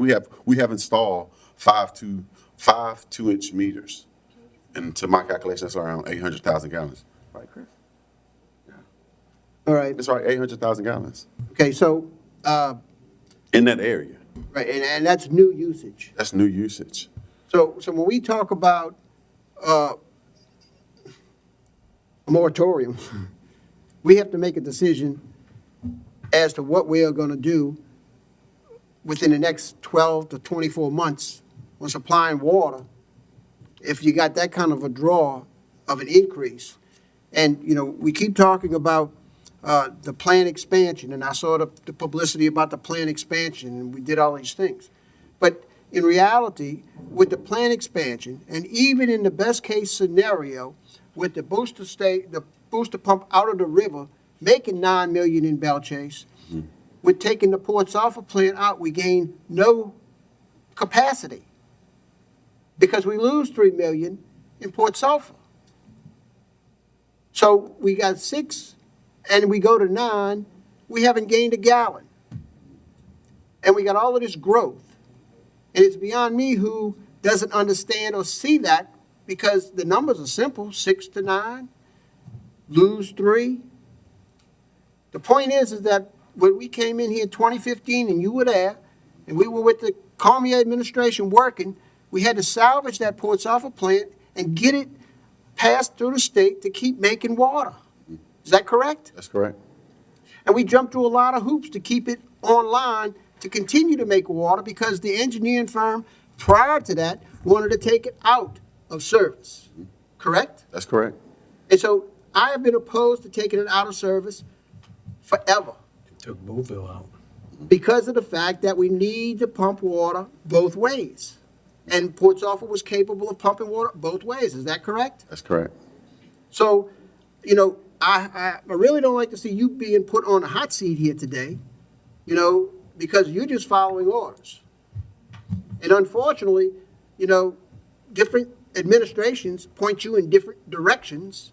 And at the end of the day, this is where we're at. No further along, no progress made, not another gallon of water getting ready to come down the pipe.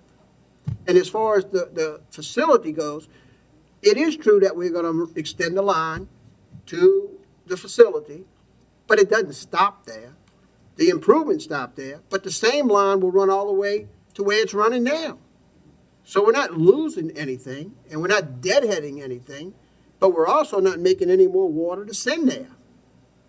So I would have hoped that the day after the storm, and I might be repeating myself here, that you would have been told, Robert, get your men together, and believe me, I have all the faith and confidence in the world in your staff and your workers. And y'all have been excellent in taking care of the problems. And I believe and have the confidence that y'all could have got that plant up and running in a reasonable amount of time, and today we wouldn't be talking about that. And I'm not saying that it would be a shiny new Cadillac, but I believe you would pass the test with DEQ and get the water made just like we did in 2015.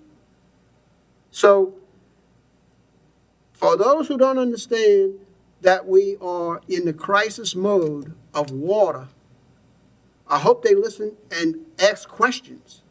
And if anybody has questions, now's the time to put it on the table and let's air it out. Because those are issues that, again, are serious. But I thank you for, you know, taking it on all sides. because y'all do take it on all sides. You do. But, Taking it. you know, I think y'all do a great job, and I think that with this proposal that you're putting together now, believe me, I believe that if it takes us $1.5 million or whatever we have left in the BP fund to take and tell you to go fix it, I would support that. Now, whether we have the cash or not, I would hope we do, because like he said, we're still building the ball field, we're writing checks over there. He's in a position where we got a pump station engine right before hurricane season that we already bought, that's sitting down there that can't be put in because of $300,000. And those are the decisions that the administration are making, saying, well, we can't do that, we can't do this. We need to set some priorities around here. And I think the pump station is above writing the check for the rebar that goes into the ball field. I think that the water plant is a priority above putting the rebar in the ball field. So I don't know where the administration is going to be next week, but I hope you're hearing the message that we got a crisis with the water system and that we can't go around trying to cover it up saying it's great. If it's great, tell me right now.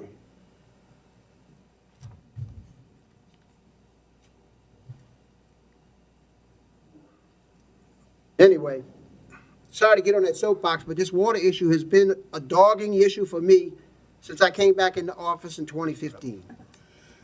And, you know, I believe that the engineering firm that put this together as the master plan to take Boothville out, to take Port Sulphur out and make it a booster station only, was a flawed design and concept, and that engineering firm should have never came with that idea.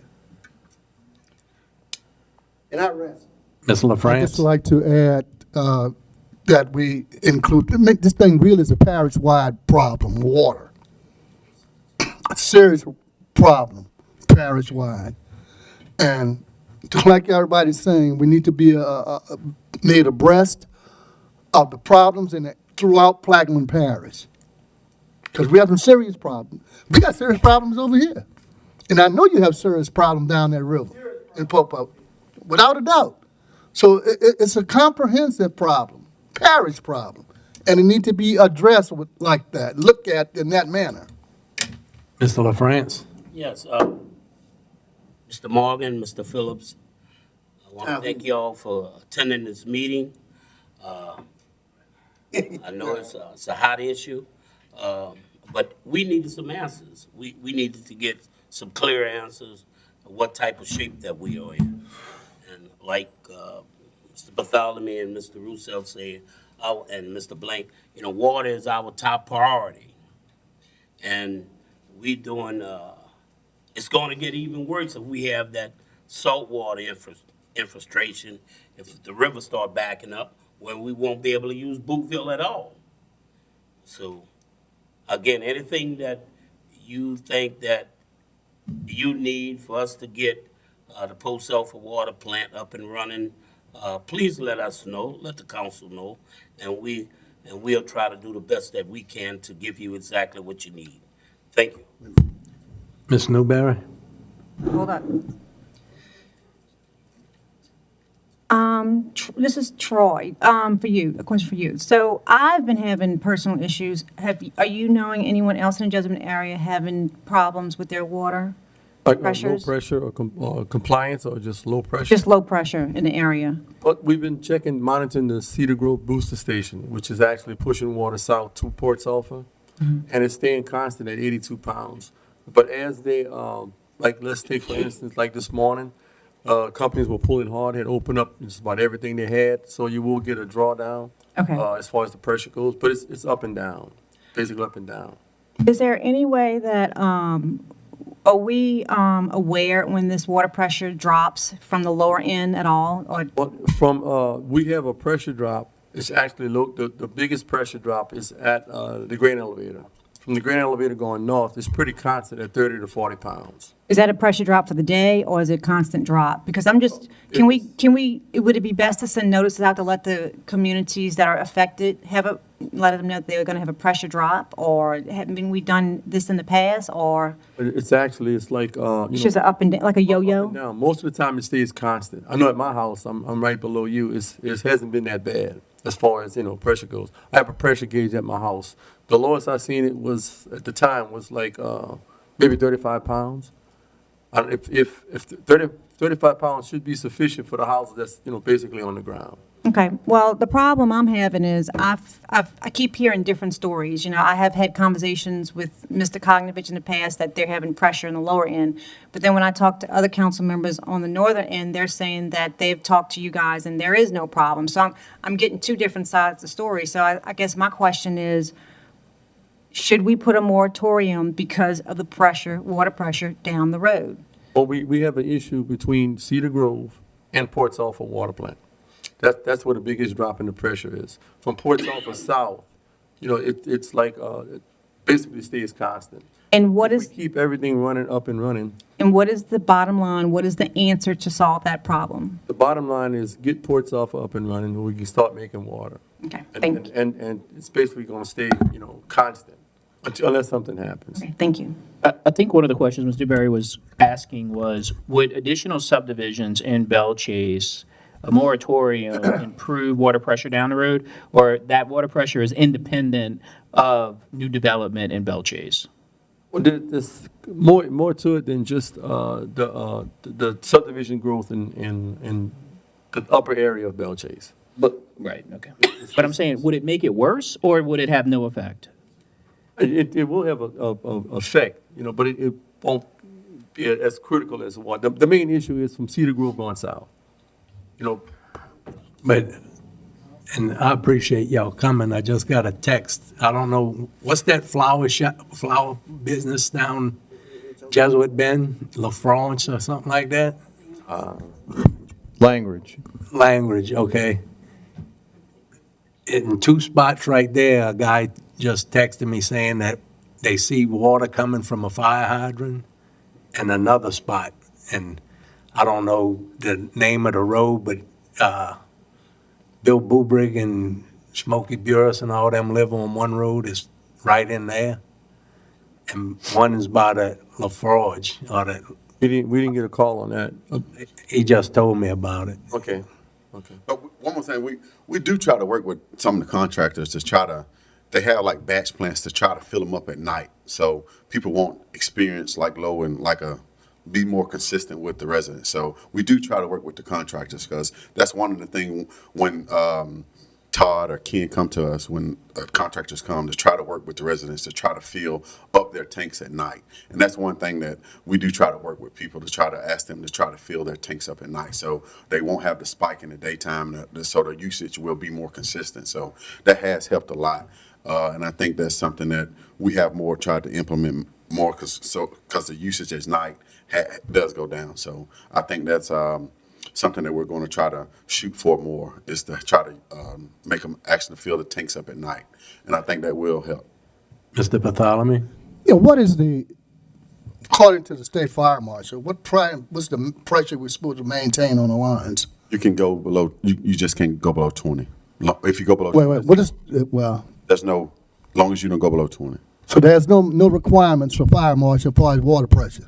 Long as you don't go, like our rating is 20, you have to go below. I ain't talking about our rating. No. The fire department, Louisiana State Fire Department. 20 pounds is acceptable for firefighting. Why do they keep telling me they have to have 51 pound of pressure? All right, that's all I'm wondering. Fire marshal telling me you Mr. Roussel? One last question. gotta have your negative, to give you a negative on your ratings. Oh. That's what I'm talking about. Because the last two ones, not the last one all right, but the ones before, we was in violation. One of the violations was no water pressure at 50 pounds of pressure. For the fire marshal?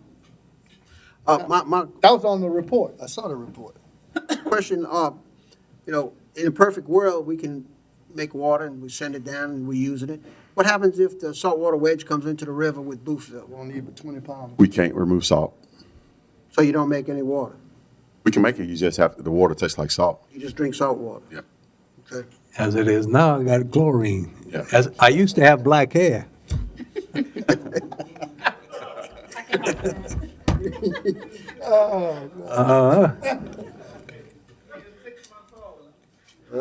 Thank y'all. Any other questions? Sure. Audience? Yeah. Mr. Blink? Yeah, how close did we come this year? The river was extremely low. So how many residents would you estimate would have had salt water to drink and cook with? That would have went all the way to the Port Sulphur plant from Boothville? So from Venice Tidewater Road up to the Port Sulphur Water Plant, residents would have been able, If they you would want have to say only something, had come to the mic. salt water to drink and cook with. I'd have been on these. This is, we're real close to the edge here. Might be Quila Hatch too. State your name and address, please.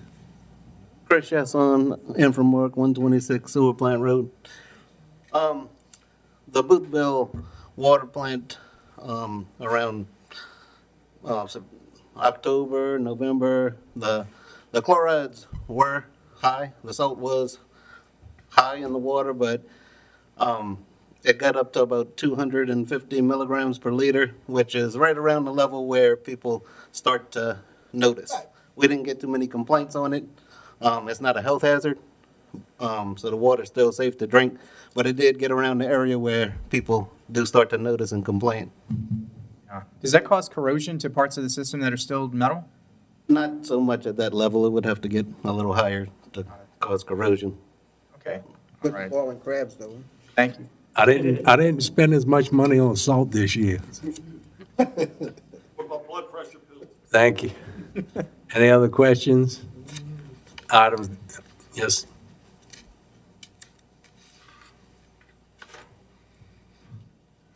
Rob Forshey, 116 New Street. So, finally get to come up here, huh? Been a while. Yeah, I've been sat down by a couple of times during this subject. So, I'm gonna get on Richie's little bandwagon here. Okay, so Richie's been asking since I can remember coming to council meetings about a water tower. Okay, I believe water towers are a little bit faster in construction than booster stations, as well as upkeep and initial cost is a little lower. So why aren't we looking at putting several smaller water towers, water tanks, find a ridge, get an elevation, put a water tower? You don't have to have one 120 feet in the air. If you put 10 of them between here and Buras, what would that do to you? I think there's some definite answers right here on everybody's smartphone that will tell you exactly how to figure it and what it would take and what it would do to our system in order to put a few smaller tanks throughout the parish from here to Buras. A lot cheaper than what you could ever put a booster station in or anything like that. I don't hear any of y'all talking about, I hear people talking about P3s, I hear people talking about other presidents in the past, and remember, when you point a finger, you got three of them pointing back at you, right? So, some people, well, that are no longer in the room, I guess, need to stop pointing, and they need to start doing. And the sad part about it is, I have heard nothing besides Richie beating his drum a couple of times about a water tower. And of course, it's been shot down or it's been turned down or not even looked at. So I would like to know what the thoughts are around that. And, you know, of course, this subject is all about a moratorium, right? So we've kind of gotten off subject, but the moratorium is all about water and all about the utilities for the people in this parish and why we can't do things, small, simple things, instead of building a railroad to nowhere, block a dadgum flood entrance, instead of spending the money on a railroad to nowhere. Try to do something that is productive for the people in this parish. Period. End of story. Thank you. Thank you. Thank you, Rob.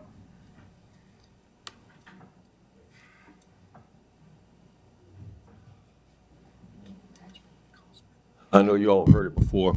Name and address. Donald Valley, Belchase, Jesuit Bend. You all pretty much know my experience in the real estate and the lending business, and I finance just about everything on the West Bank and throughout the United States. Everything's done with a master plan. Everything's done with a feasibility study. Everything's done with compatibility. What's available to serve the community that you want to develop something in? What I don't hear is that the administration is doing its functional job, it should, and passing that burden to you all as a council and district. What I don't see is a master plan for the parish and the growth in it. We're getting ready to face new subdivisions.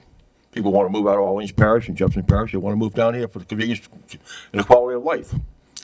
Yet we're now getting ready to face another 15 to 20% population growth within the next 2 or 3 years, just with global venture and the plants that are being built here. We're going to see somewhere between 2,000 to 4,000 people in the next 2 years move into the parish. Do we have the resources to serve that? You talk about water, Benny. I know you're concerned about water. It's absolute point on. You've been right about it for years. It's been avoided. Do we have enough sewer? Do we have enough schools? Do we have enough roads? Do we have enough shopping areas? All of this should be developed into a master plan that should be done with the parish and its growth, anticipating what can be moved in, what's going to move out, and with the plants now and the stuff along this river with the growth. Everybody's pushing for it. Richie, I've watched it, and you and I have talked many, many times. You guys know what's needed, but no one's stopping to try to put a master plan together and allow consideration. There's a lot of growth up towards the upper end of the parish. Of course it's going to be necessary. Can the schools handle it? The roads are terrible. Ingress and egress with the bridge and the amount of traffic that's coming down here right now. Getting in and out this parish is worse than Veterans Highway. It's terrible. And now you're talking about all these heavy trucks coming through. What are we going to do? When are we going to put together a master plan for this parish? I guess, can I ask a question to Todd? Could I ask us? I'll ask you. What are we going to do? Well, that's the problem. Each president that comes in does their own master plan usually, because I remember, I know two administrations ago did one, and then the next president came in and did one. So a moratorium, which is the subject that we're on about this, is good in some areas and slow things down if you have a plan that you're going to fall back on. But you can't just have a moratorium per se and shut the walls down with the growth that's getting ready to come in here. We need to consider what else is going to happen. I mean, I sympathize. We do have to do something. But I think more concerned about that is we plan and bring all the people together, schools, transportation, all these people's moving to these plants. Todd, the administration needs to do something about it. Or we vote out the administration and get a new administration. Mr. Chairman, Yes, if sir. the council would like to appropriate money to have a master plan done, the administration would be happy to facilitate it. Mr. Blank? Oh, man. I remember at one time I went to a meeting with Reverend Edwards, and he said, the master plan is the master plan. You remember that? That's what I was about to get up there and say. Yeah. I just, I've seen how these things go, and it's the same people in the room over and over again. It's always led by business interests, not necessarily like regular working day people that just don't want to have, a maddening commute, high quality of life, whatever else. I mean, I'm all for it. I mean, the thing is, I'm sure there's ways to do that don't cost a terrible fortune. And we have some of these documents already. They no doubt need to be updated to reflect the risk, the opportunity, all the things. But I'm happy to talk more about it. I mean, there's things that I see that we need. We need connectivity of surface streets in the Belchase area. When we approve subdivisions, they're all dead ends. That's not a good way to do it. That's not good urban planning. It's just not a fixed policy. It's an evolving program that goes on in perpetuity with what's being developed and what resources you have available. I mean, it's like Richard, my specialty was taking over problem companies. I can tell you, until you determine what resources you have available, what funds and personnel, and what the market can bear, can't promote that business anywhere. Right now, Plaquemine Parish has an opportunity to move forward in a big scale way. We have a river, you got enough stuff, we get national noise about what's being built down here. Today we saw the grain elevator putting up their own money to expand their facilities. They must know something we don't know. Why are they expanding down here? I mean, look, 65% of the agricultural exports of the United States are coming out of the river. That's not out of that particular facility. That's just, she mentioned 60 or 70% of their exports coming from CHS are coming out of that particular facility. There's population growth worldwide. Food's got to come from somewhere. Chemicals have got to come from somewhere. I mean, we're here because there's a very acute economic need, not because there's particularly. I totally agree. Richard, we talk about a plan. I wish we had a plan that I can go with the administration, we go to Baton Rouge, we go to Washington, and tell somebody, here's our problem, this is what we're going to do, this is why we can't put people down there. We have all these problems with FEMA, we have problems with federal funding. If we don't have a plan, what are we going to try and sell to somebody? I could go on all night. Yeah, I mean, Thank you. look within Thank and you. create that. That's where we're at with that. I mean, But this, that has to be- you want to talk? Yeah, I'll say something. Mr. Blank, Mr. Roussel? I'll yield to Reverend M, then I'll go. Tyrone Edwards, 112 Thomas Lane in downtown Phoenix.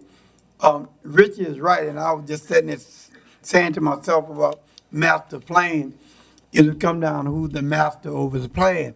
And so when the administration become the master of the plan, and then the master over the plan to justify whatever the master want to do, seems like they just need to get engineer come in, and they speak for the administration. And so that's come over now. When we're going to get to the level we stop having masters over plan, bring in engineers in to speak on behalf of them to justify what the master want to do. That's the problem. Thank you. Mr. Roussel? Yeah, the last master plan that I remember had a proposal for the parish was $500,000, and because they had plenty of money, they spent $1 million and bragged about it. So I think you ought to pull that master plan, that $1 million plan that the parish had paid for, pull it up on the desk and let everybody start looking at it, and let's see where we are as far as that plan. Yeah, I got a master plan sitting on my shelf. It's about 500 pages big, and the revenues here have been shrinking and shrinking and shrinking. What that master plan called for, I think we all know. We simply, at least the government right now, can't afford to do everything in that master plan. But I'll be happy to give you a copy of the master plan, and if y'all want to take some direction or some seeds out of there and move in a certain direction, that's fine. But when the parish gets hit by hurricane year after year after year, it causes major problems, and we're stuck. Yeah, we're on our feet trying to respond to these storms. And as the cash dwindles down, and as the budgets dwindle down, and as the revenues dwindle down, we're really doing the best we can to recover from these events. And that's where we are. We wish we had $100 million in the bank like some prior administrations, but we don't. And so we do the best we can with what we got. If you want to see the master plan, the last master plan that was developed, it's sitting on my shelf, and you're more than welcome to. As a matter of fact, it used to be on the internet. It used to be on the parish website. So and if it's not, I'll ask the PIO to put it up there, and everybody can look at it. Well, my request is to do that, but also let Inframark fix the proposal and get it to us for the water plant in Port Sulphur. Thank you. Mr. Blank? Yep, sure. I mean, you hit on the nail on the head. Funding, right? $9 billion facility. They're not paying property taxes for 10 years. I see people shaking their head over there already. That $88 million a year was exempted at the state level. All the taxing authorities here bring in $63 million a year. You know how many of our own problems we could solve for $88 million a year? A lot. I mean, this is just an industrialized floodplain. People are a secondary thing here, it seems. This council cannot be giving any more industrials tax exemptions, particularly the second phase of Venture Global, We cannot give them a tax exemption for that facility. We need to start solving our own problems. And Trudy, you're going to be a key vote on that. If you stick around on the council, you're going to be a key vote. And you're going to have to stand with the people on that.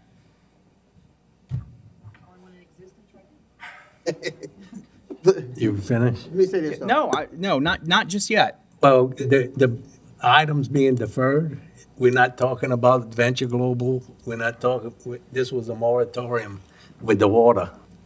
So you want something, I mean, Mr. here- Russo? And my point is that we can't handle basic infrastructure for citizens, and there's breakneck growth going on all around us. Trucks jammed up on the highway, stuff being built left and right all over the place, and we cannot provide safe drinking water for residents. That's where I'm at with this.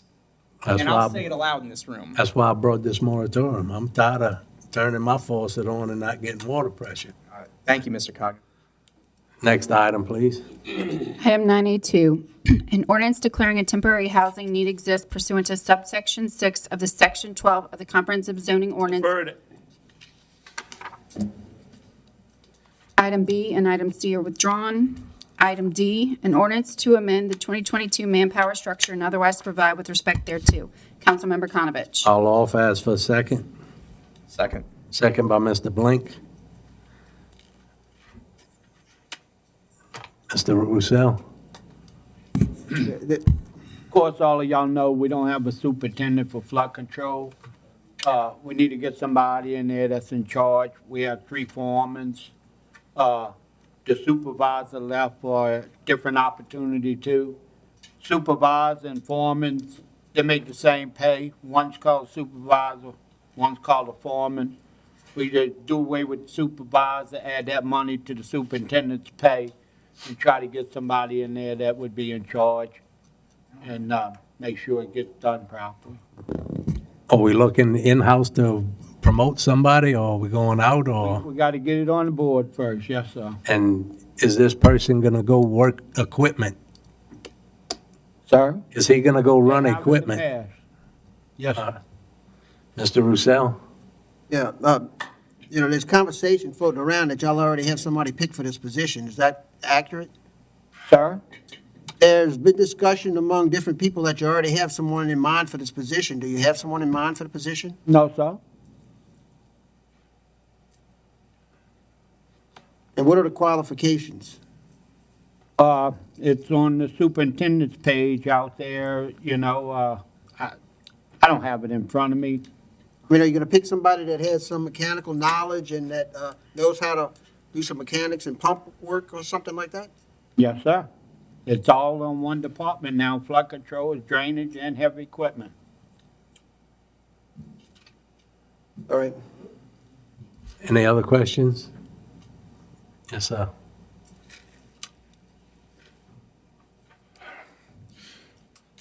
Okay, here we go. All right, so we got a director of operations. We have foreman working under him. Why do we need a figurehead that we're gonna pay money that we don't have? Heck, we can't even get water, folks.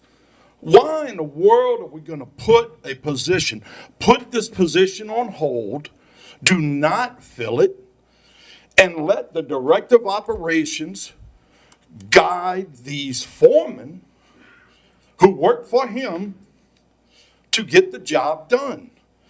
I mean, a superintendent is nothing but an overseer. He walks around and goes between the foremen, directing and telling them what to do. So what in the world is the difference between a phone call from a director of operations to the foremen? Okay, these foremen are operating pump stations. These foremen are operating anything to do with the flood control system. Okay? Levees, pump stations, all of the flood control system, right? So why in the world do we need a superintendent that we will pay a salary to that we don't have the money to pay? I don't understand this. I mean, look, we've got to find a way to cut the budget and cut the amount of money we got outgoing and stop the bleeding. We just seem like we've got plenty of money. I guess we really do. I guess we've really got plenty of money because we're going to amend budgets and we're going to hire people that are making. Well, I don't know what the guy's going to make, but I mean, give the foreman another $5,000 and tell him to report to the to the director of operations. I don't know. That's just a number I pull off the top of my head. But look, we need to stop the bleeding. Please, folks, we got to figure this thing out. We got to stop the bleeding. Thank you. Thank you. Mr. LaFrance? Mr. Russo, how many operators do we have in that department? 4. We have 4 operators. Yes, sir. We just hired one. So in 4 operators, we're gonna need a foreman, a supervisor, and a superintendent? They have 3 foremen there already. They were drainage foremen, and one is a flood control foreman. The flood control guy helps out with the heavy equipment fellas, and the drainage foremen help out. Manuel's on the east bank, Tony's down the road, and helping out in Belchase. And, you know, in all other departments, we have a superintendent head that's in charge of the department. So the only reason why we're doing this is because other departments have superintendents? Every department has a superintendent, yes, sir, every one. And the money is budgeted for a supervisor. We're taking $8,000 out of a line item that's in the operation budget for flood control to add to that, to be able to have a supervisor on hand.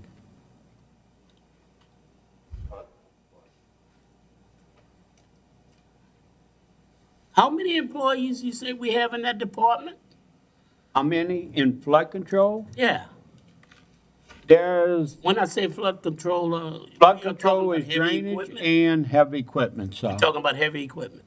Yes, sir. Okay, how many we have in that department? No, it's flood control. It's not just heavy equipment. They both one. They combined it into one since last January. Okay, we got 26 employees. We don't have enough pump operators. We don't have enough heavy equipment operators. Yeah, we don't. And y'all all know it. It's been like that. It's been whittling down since years. It just hasn't started. What's that? It just hasn't started where we down to that many employees. It's been whittling down for years. Well, yeah, But, I know. you In know, 4 we're years- talking about that. I got solid waste. We down 17. Yeah, I know. In 4 years, I only had 2 ditches dug. Why we are not operating and why are we not hiring another operator instead of another supervisor? We just did, sir.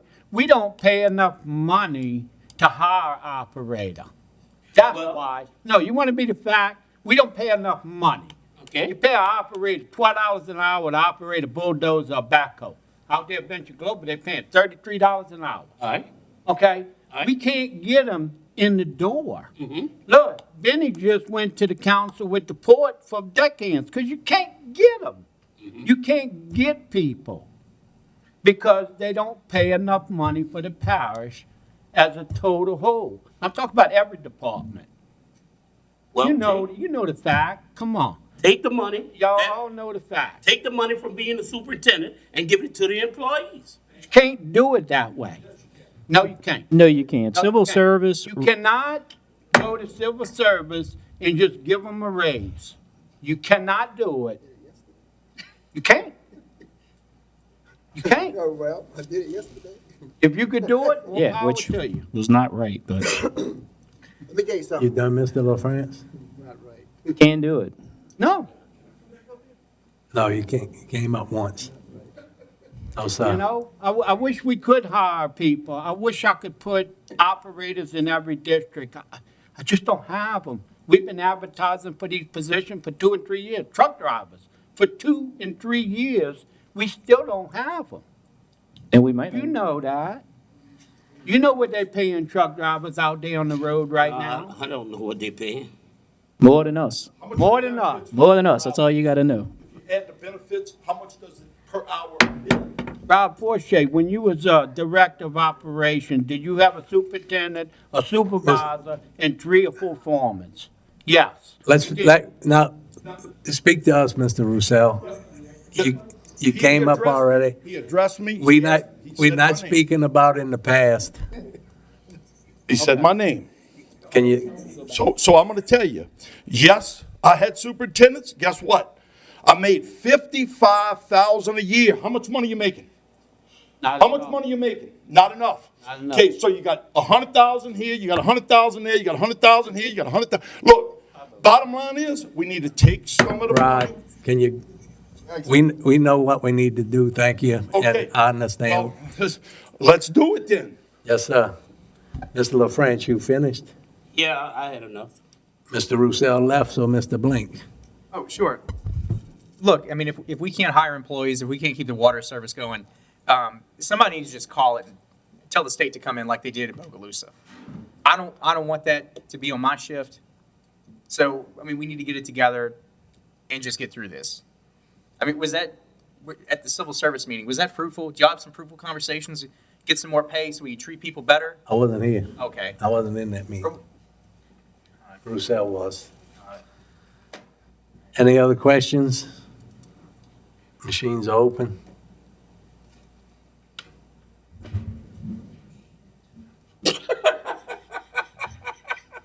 I heard that.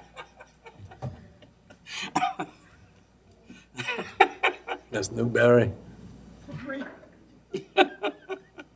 Mr. Roussel stepped out. And it fails 4 with 1. Mr. Roussel stepped out, Mr. Bartholomew abstained. 0 to 4, it fails. Item 9E, an ordinance to amend the 2022 General Fund Operating Expenditure Budget Legal Judgments Department for final judgment settlements of outstanding legal settlement cases and otherwise to provide with respect thereto. Councilmember Konovich. I'll offer, ask for a second. Ask for a second. Second by Ms. Newberry. Mr. Burris. If you remember right, a year or two ago, the council passed an ordinance creating a judgment settlement plan whereby folks who have judgments outstanding waive interest, fees, et cetera, and get paid half of what their original judgment was. We received a few, and that's what this is. This is people who said, give us half the money and we'll move on. And so the legal department, the finance department did what the ordinance told us to do. And we've submitted this to the council, and it's your prerogative to appropriate this money and get those judgments off the books. Okay, since Mr. Roussel stepped away, we're going to have to pass over it, go to the next item, and then we'll bring it up because BP funds You're using need BP 6 funds, votes. Item 9F, a resolution giving preliminary approval to the issuance of not to exceed $5 million of hurricane recovery revenue notes of the Parish of Plaquemine, State of Louisiana, and providing for other matters in connection therewith. Councilmember Konovich. I'll offer, ask for a second. Ask for a second. I'll second. Second by Mr. Blink. Yes, sir, Mr. Burris. The administration supports this. This is going to the feds. The feds, Tommy worked very hard to get an application into the federal government, and we've been approved for a $5 million loan. It's a community disaster loan, which in the past has been forgiven. So the administration looks at this and says, it's something we should consider because in the past, millions of dollars have been forgiven. And we think that essentially this could end up being free money. Thank you. Any questions from the council? Ms. Newberry? Will this help with the Port Sulphur water water station? If we get this loan, will this help with the Port Sulphur water plant? It would provide us additional cash and funds to use towards any projects that the council deemed appropriate. From Hurricane Ida? Correct. And every project that uses this money is gonna come before us to vote on? Or y'all just gonna, Well, no, you would have to appropriate, my understanding is you would have to appropriate use of the funds. all right? Mr. Roussel?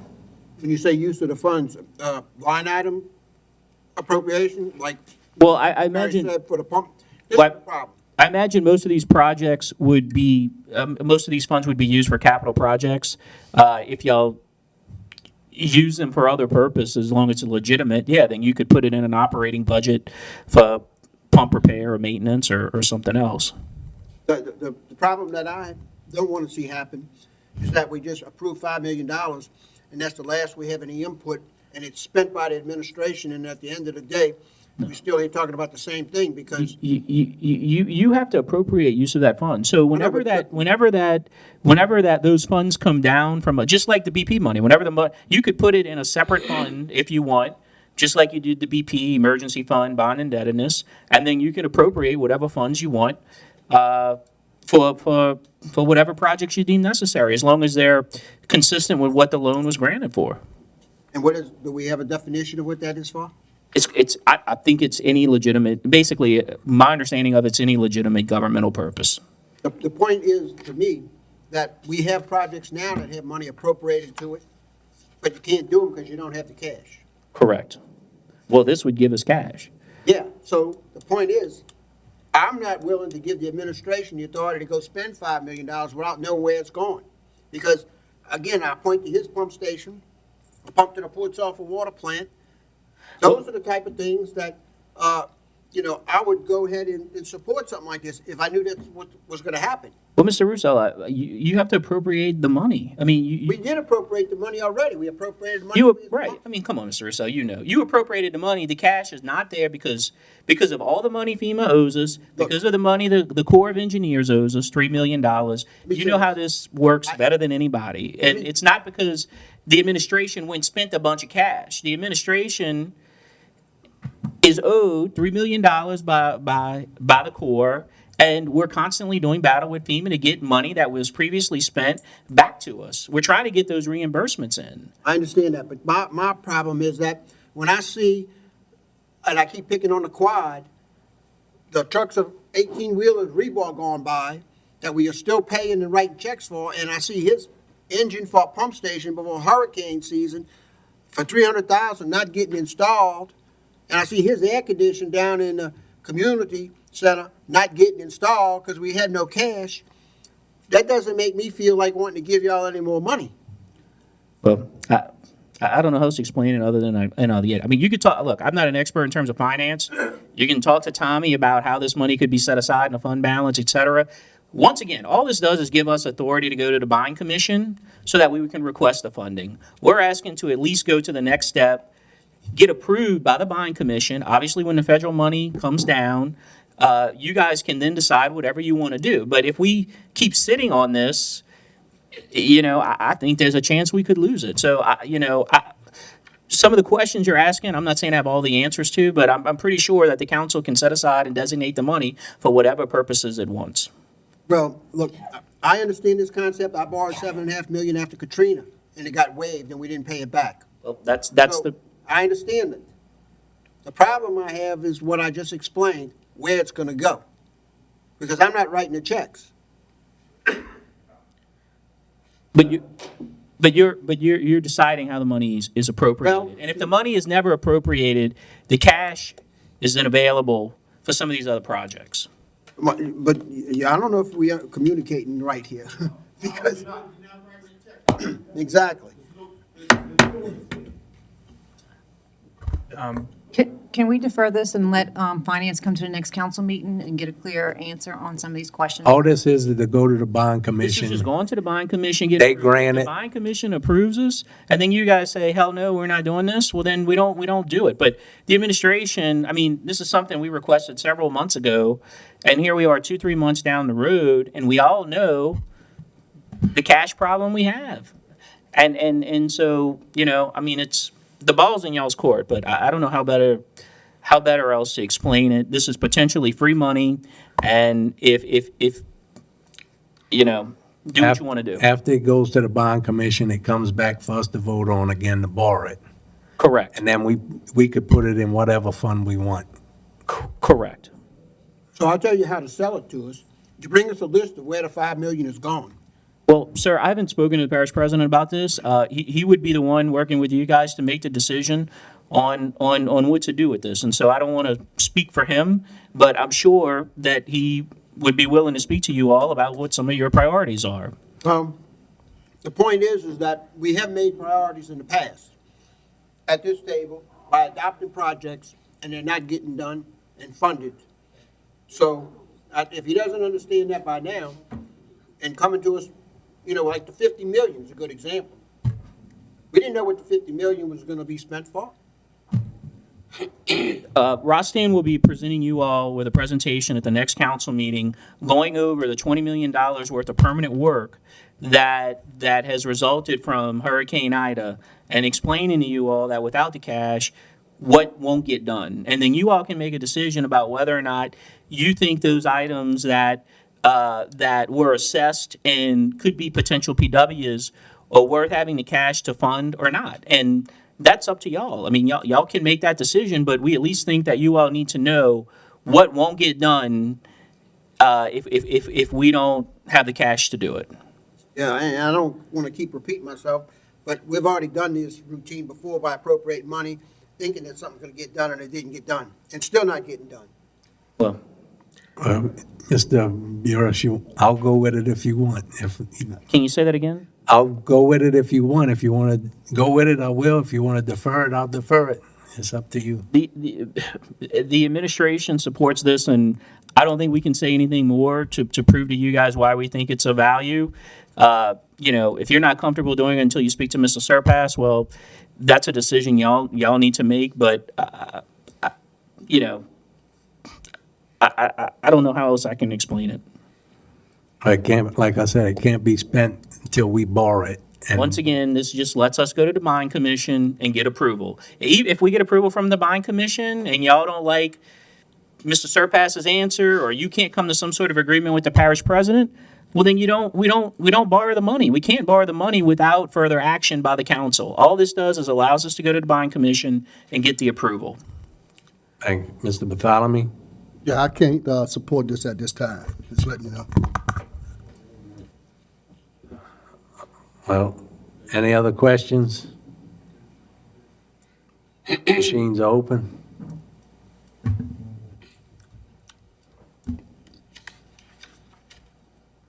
Mr. LaFrance?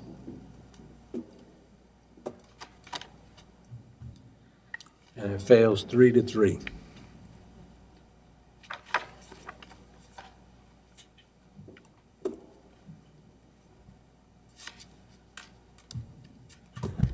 And now we could go. I would request someone who voted yes to have it reintroduced.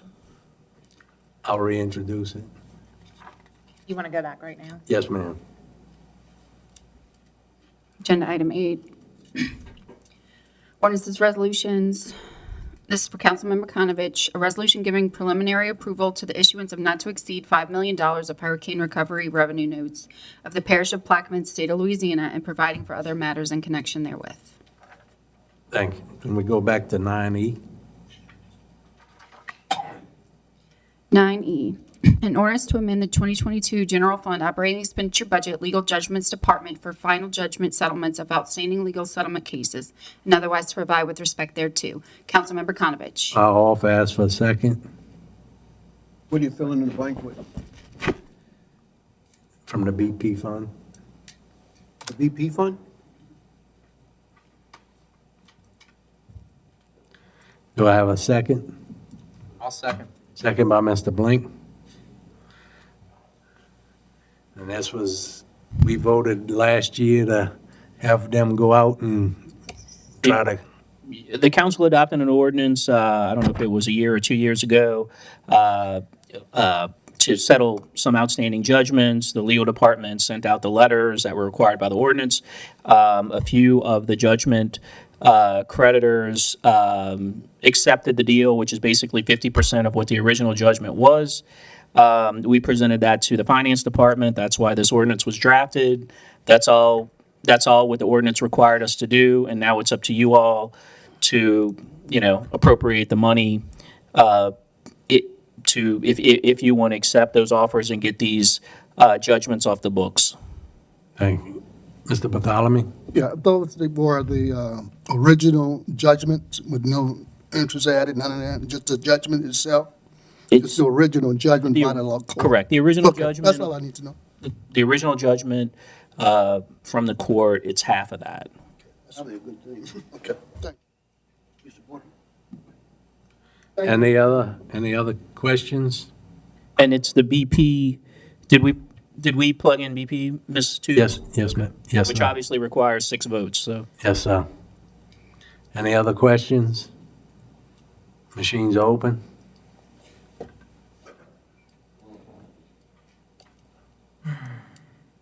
And it passes 6-0.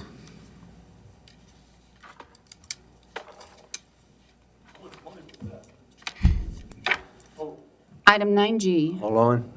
112,306 total. Item 9G, an ordinance authorizing the acceptance of a donation for the Libraries Department and to amend the Library Services Fund 2022 operating revenue and expenditure budgets, Libraries General Department, and otherwise to provide with respect thereto. Councilmember Konovich. I'll offer, ask for a second. Second by Mr. LaFrance. This is a donation from a lady to the library fund, right? Yes. Any questions? Machines open. Councilmember Bartholomew. Thank you. Passes 6-0.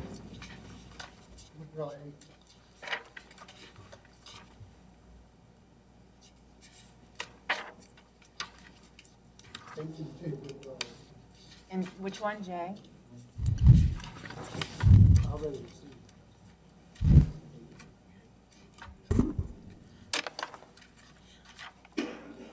Item 9I, a resolution authorizing and directing the parish president to provide a list of all contractors hired by Plaquemines Parish government to handle Hurricane Ida debris removal, a description of the work that was done and the amount they were paid, and otherwise to provide with respect thereto. Councilmember Bartholomew. Mr. Bartholomew offers there a second. A second. Second by Mr. Blink. Mr. Bartholomew? Can you put his mic? I haven't received any of that information yet. I don't know if anybody at the table have any report on it or what at this time.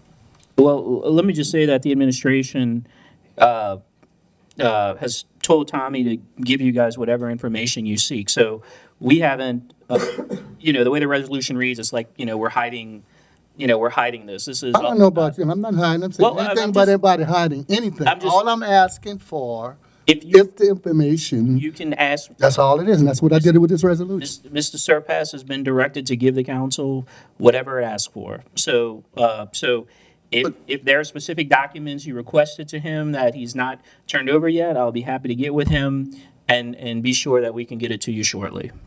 I haven't received any of it. That item I.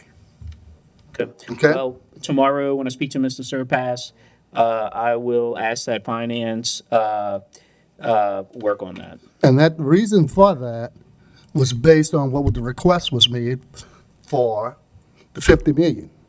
Give me some insight of exactly what we spend money on. Correct. And I cannot fund any kind of money to anything at this point in time, not knowing what it was spent for. So, but if we on an open front here, if the administration would have been up front, say, look, I'm gonna have to propose these contracts. I'm gonna need X amount of dollars down the road. I'm letting you know now what I'm doing. Those are things that need to be done. You wouldn't have the problem we're having today. So you will have the list, and I've told some other council members that Rostan is coming to the next council meeting. Is coming to the next council meeting, and will be presenting the council with a report on what the permanent work, after all the assessments have been done post-Ida, what the permanent work is, and hopefully that'll satisfy any concerns you guys have. Thank you. Item being deferred. What about K, Mr. Bartholomew? Yeah. Okay? Okay. I guess the same thing applies because I hadn't received that, and I really don't know if they have any access to the state for coming in and doing the debris removal on the Highway 39 and 23. Those were the state highways, and they were down in the area.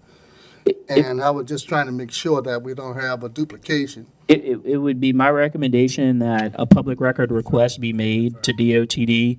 You can do that yourself, Mr. No, I McCall. prefer you to do that if you don't mind. Okay, well, if you'd like us to do it, I'll do it, but Thank you. Appreciate it. M's deferred.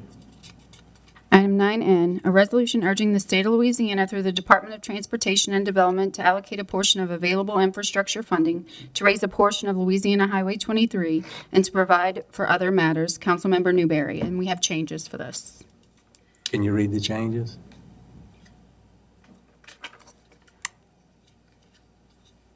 After the seventh whereas, they're adding two more whereas.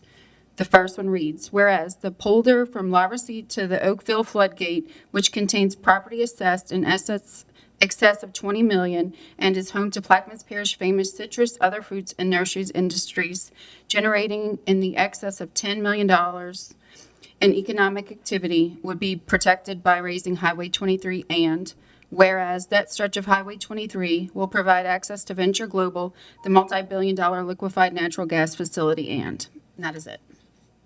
Ms. Newberry, you offer? Y'all offer? Ms. Newberry offers, there a second? I'll second. Oh, yeah, no, second. Second by Mr. Blink. Yeah, I think when this resolution came about, I want to thank Danny for doing this for me at the last minute with the excessive surplus that the state is having on the infrastructure that's providing to the state statewide. So I asked for this resolution to ask the state of Louisiana to fund Highway 23. The back levee is on its last lift. We got $12.5 million for that, and the closure needs to be done in order to give the protection to the second largest region in Plaquemines Parish, which is the Jesuit Bend area from Oakville to La Receipt. We not only just have a large industry of citrus and fruit and nurseries, we also have a school, we have fire departments, we have a nursing home. So this is a big resolution for me and also Mr. Blink. And all we got to do now is, once we get the funding for this, is try to find the funding for the rest of the project. So I just ask for everyone's support. I yield. Mr. Blink? Yeah, sure. This piggybacks on Resolution 21-244 that this council approved a little while back. There's a considerable amount of investment in the area, maybe more importantly, culture too. There's a lot of folks that live there, and we need to get them protected. So I appreciate Trudy's efforts for bringing me in on this and making me a part of it from the very beginning to where we can get these folks protected. Thank you. Any other questions? Right, support. Machines are open. Passes 6-0.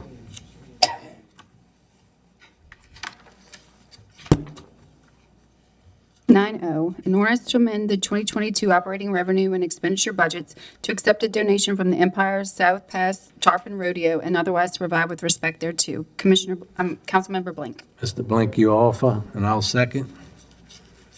I'd like to thank the folks that worked to put on the Empire South Pass Tarpon Rodeo, especially Mark Kognovich, Mitch Jurasich, Jasmine Crapel, Jeff Edgecombe. And of course, there's countless others that put it on. They always use the funding for good causes, donating to the Empire Park, to the YMCA, to the Boat Harbor Fund, and just thank you very, very much for being good community members. Thank you, Mark. Thank you. Any other questions? Machines are open. Passes 6-0.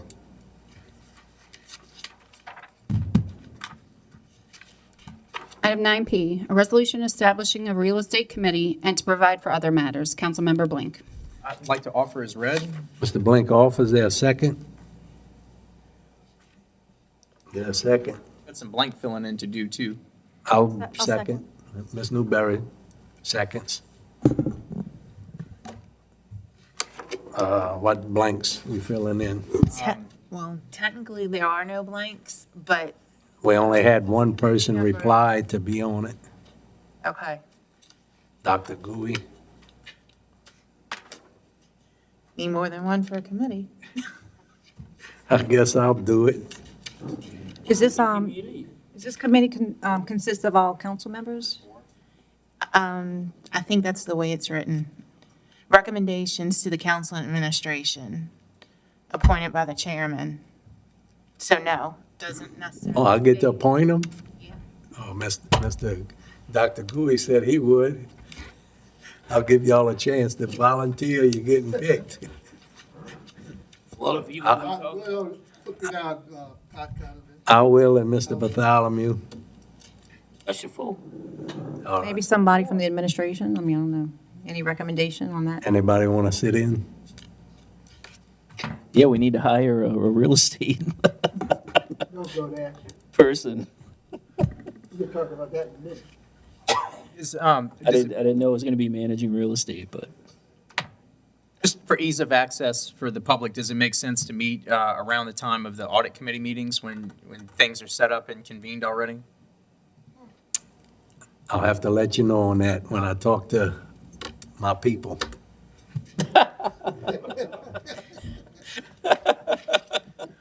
I think I'm missing one person. Somebody said there's 4 people? sounds like Putin. Does it say how many you No. have to have? No, but I thought one of y'all said, oh, there's your 4 people. You can't have 5, because then you make a decision. We only got 4. Well, 4 is the even. We only got 3 right now. Okay, Gui, that's good. I mean, I Bartholomew, and thought myself. 4. I thought I heard somebody say, oh, there's your 4 people, and I thought I missed a name. Yeah, all we have is 3. 3. I'll be Gooey, Mr. LaFrance said he'll do it. Gui, Bartholomew, LaFrance, a property in my. and myself. right. Mr. Chairman, So it's what's the 4. purpose of the real estate committee? That's the man who brought it up. Mr. Blank? Certainly. So the parish has some surplus real estate or real estate that could be viewed as surplus. This parish has real estate that, under no circumstances should be sold. It should be put back into commerce. We should look at leasing different properties. We should look at keeping our wetland areas and making sure those are monetized. And there's just a number of different things that we could be doing towards those ends, carbon banking, mitigation banking, And I- alligator egg collection. There's a lot that's slipping through the cracks here. I And- appreciate that. And we need, You know, and that's just outside the levees. Inside the levees, we have our own issues Mr. too. LaFrance asked me to serve on the borough pit committee. First thing was determine where are all the borough pits? Who owns them? How many of them are? We couldn't get that from the administration. First thing I've been listening to for years now is we need to get a list of all the properties that the parish owns. If there's any leases on those properties, the copy of those leases that are on those properties, and then determine whether or not these properties should be sold or kept for future valuation and usage. Now, in doing so, the administration's got to come to the table with this. Otherwise, you guys aren't going to be able to do anything except keep asking questions of what's happening. Now, there's a separate issue in owning property that's been foreclosed on and sold, and there's redemption periods and all of that stuff to give certain people certain rights to reacquire those pieces of property. That's a whole separate ballgame of what can be done with property. Then you get back into the properties that you own, and I agree with you. You have a difference of opinion on this, council, as what should be done with your properties. That has to be resolved first, because I'm of the opinion you should never sell a piece of property that you own because you can't replace it. Absolutely the worst and last case should you ever dispose of a piece of property. It should fit in, quote unquote, your master plan, and you could increase the revenue. We know, and I've heard of many discussions about properties that are being leased throughout this parish, a lot in the lower end, that are not getting the highest and best valuation to those properties and being given away. So you're getting ready to face some tough times. The question is, does that committee want to bite that bullet? And I'm going to sit down on that. Thank you. Mr. Valley, I think that committee is going to look at making sure the property leases are tied to the CPI. I think they're really going to wade in and make sure there's some best practices that are recognized. There are people that are ready to lease for instance, like duck hunting leases right now, tomorrow.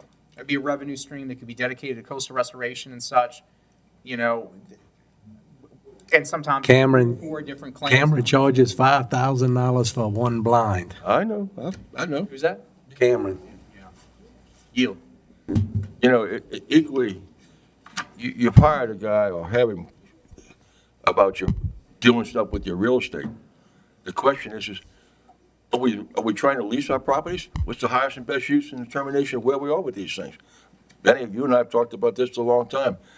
Still haven't produced anything, you know? And I don't mean to open a can of worms, but I just, We're trying. Here it is. We're forming the committee. We're trying to move forward. You know, and if any, we're open to any suggestions. Thank you. Any other questions? Machines open.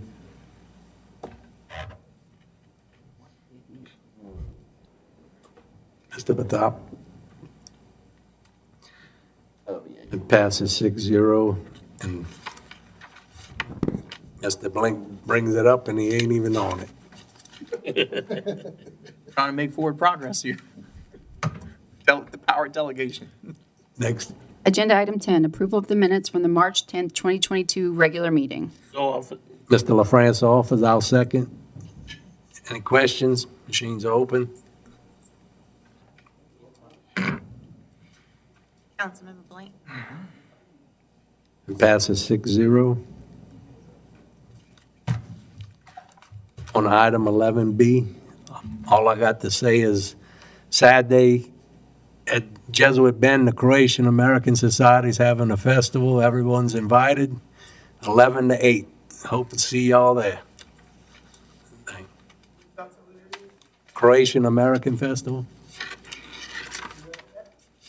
Jesuit Bend on the property they own, right below the dollar store.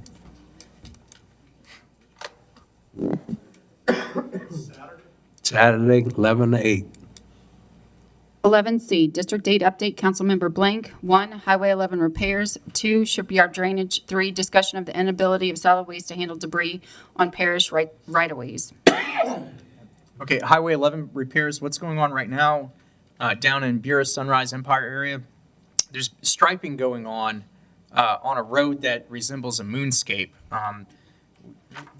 When this came up originally, I'd mentioned, like, please don't even bother to do the work. It doesn't approach common sense in any kind of way. We'd much rather have had any kind of pothole repairs and such. We're just kind of scratching our heads wondering what happened. How can we ever say no to DOTD? Well, I could say it helps at night and in the rain, that you could see the middle of the road now. The Yeah, road but we- striping is a grant that was given to Blackman's Parish, and it included Highway 11, so we could turn it down and say, don't stripe it, but it didn't cost us anything to have it done, so it's being striped. Got it. It's just like lipstick on a pig, though. I mean, it's really bombed out. It's really I understand, it's- and I, you know, we did a project a little more than a year ago to try to fix some portions of Highway 11 with the funds that we had available in the road maintenance budget. I checked recently, it's about $1 million a mile to mill and overlay. And you know, we can absolutely look at a project to mill and overlay on Highway 11 if we've got a funding source. All right. Mr. Roussel, you ever had a chance to order the blacktop bags? Yes, sir, we're working on it. Thank you. Yes, sir. So that, the striping that was done on, Berry Road, was that a freebie? Yes. Mr. Roussel.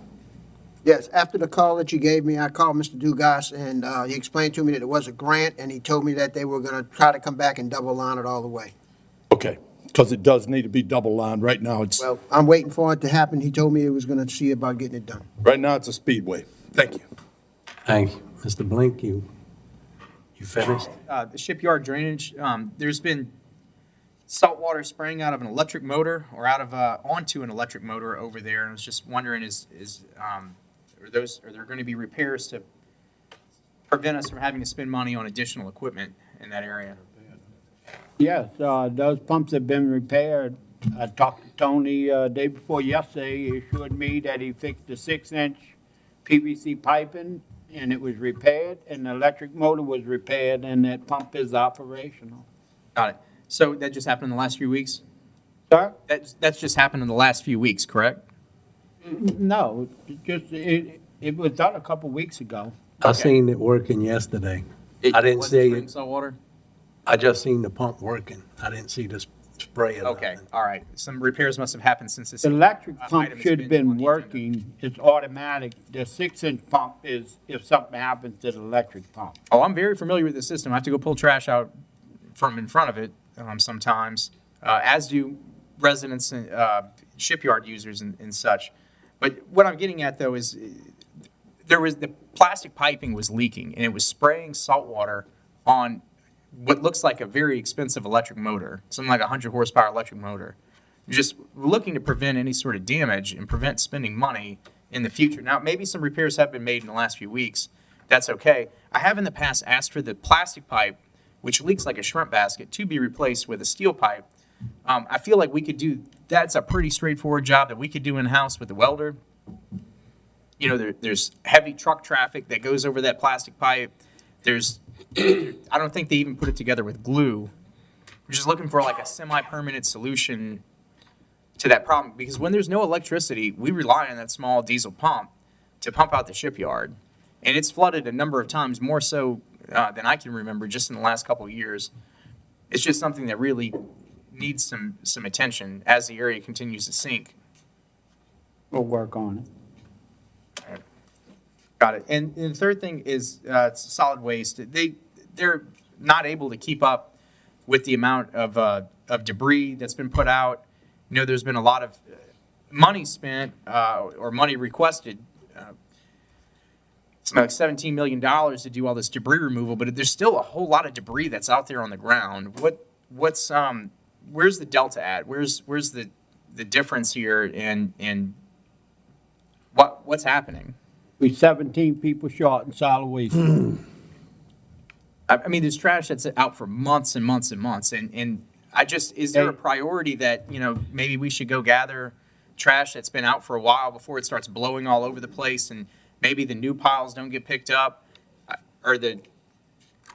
Is there any mentorship going on between you? Solid employees, waste management? south, if anybody wanted to work overtime, they always don't want to work. I send crews from Belchase down to help out. We make a good rap at it, but we got to do the East Bank and the upper end from And Mr. Rousseau, I think Hermitage north. what I'm asking for is just some like really good mentorship. You know, I mean, you've done that job for a long time, and in Belchase, it looked like you did a really good job, and so, you know, you ran that for a long time, and just, you know, helping folks out, kind of getting them in the groove of being as productive as possible. Maybe spending a day a week or half a day a week down the road, just kind of, you know, helping to guide the crews, making them as efficient as possible. Can you We're commit to that? 17 people short, sir. But can you commit? They are doing Your the time. best. They are doing the best they can do with the amount of people that they have on hand. But can you commit your time to making them the best employees they could be? Half They a day are a the week. best. They doing the best they can do. But can you commit half a day of your time a week to going down the road, making sure that they're being the best employees? Yes, they sir, can I'll go down the road. be? I think folks are doing their best. I think that they just need, you know, some guidance, and you know, you're all hand at it, you're good at it, and just want you to help them out. Yes, sir. Thank you very much, sir. Yes, sir. Mr. Roussel, can we maybe put up a schedule, say, okay, we'll be Port Sale for this day, or that way maybe people will wait to throw the trash out on the road, but I doubt it. But We'll try. Yes, sir. thank you. Yeah, and I just want to say Mr. Scott Roussel is probably one of the most hardest working directors that's probably ever worked at this parish. So, you know, I don't know of a man who's out in the field more than anybody else. So, you know, I just want to throw that out there because, you know, seems to be the implication that maybe he's just sitting in an office in Belchase, which isn't true. That's not what I'm implying, Rennie. I'm actually implying that he's very good at what he does, and just that needs to translate to on the ground action, and that's just through mentorship. Next item, Ms. Becknell. Item 11D, District 1 update, Councilmember Bartholomew. Okay, 1, for the defer 1 and 4. And I'd like to add to the discussion for next week. East Bank pump stations. Updates from all pumps. Because we're having some problems, storm about to come in, season coming in, and we're having some issues with the engine. It's been like that for a while. And we need to develop a plan, a contingency plan, to make sure we be ready for when all that rain start to come in. The other thing I would like to take a moment of privilege, if Mr. Chairman, you don't mind, to really appreciate the deckhands on the ferries. During that terrible weather we had, those guys there didn't miss a stroke.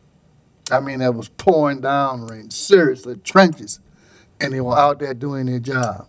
So it's not that the money that they get paid cause the job, they just love what they do. Because I really would like to thank them for really going beyond duty, above and beyond their duty, what they did this week when that bad weather came in.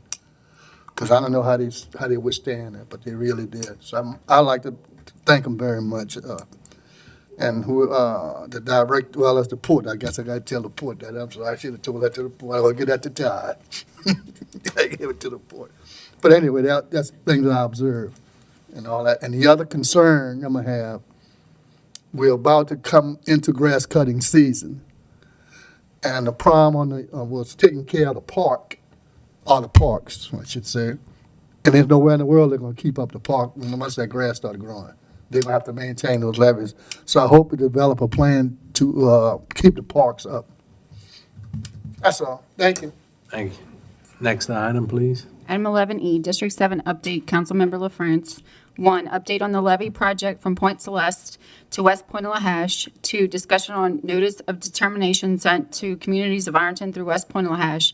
3, update on Hurricane Ida and elevation and permanent housing. Deferred.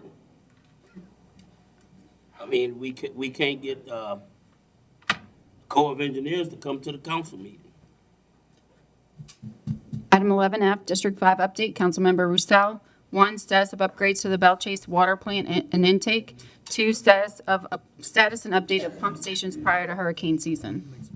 Number 1, I think we've talked about in too much detail already today. Number 2, status of the pump stations prior to hurricane season. I believe you put on a report that you're working on that, and you're going to give it to us in the next meeting. Yes, sir.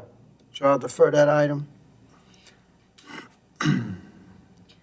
Item G, 11G, District 6 update, Councilmember Newberry. Yeah, I just want to repeat, April 10th, I think it's Sunday before Easter, we're having an Easter parade. I'm just going to repeat myself again as I did earlier, just to let the public know.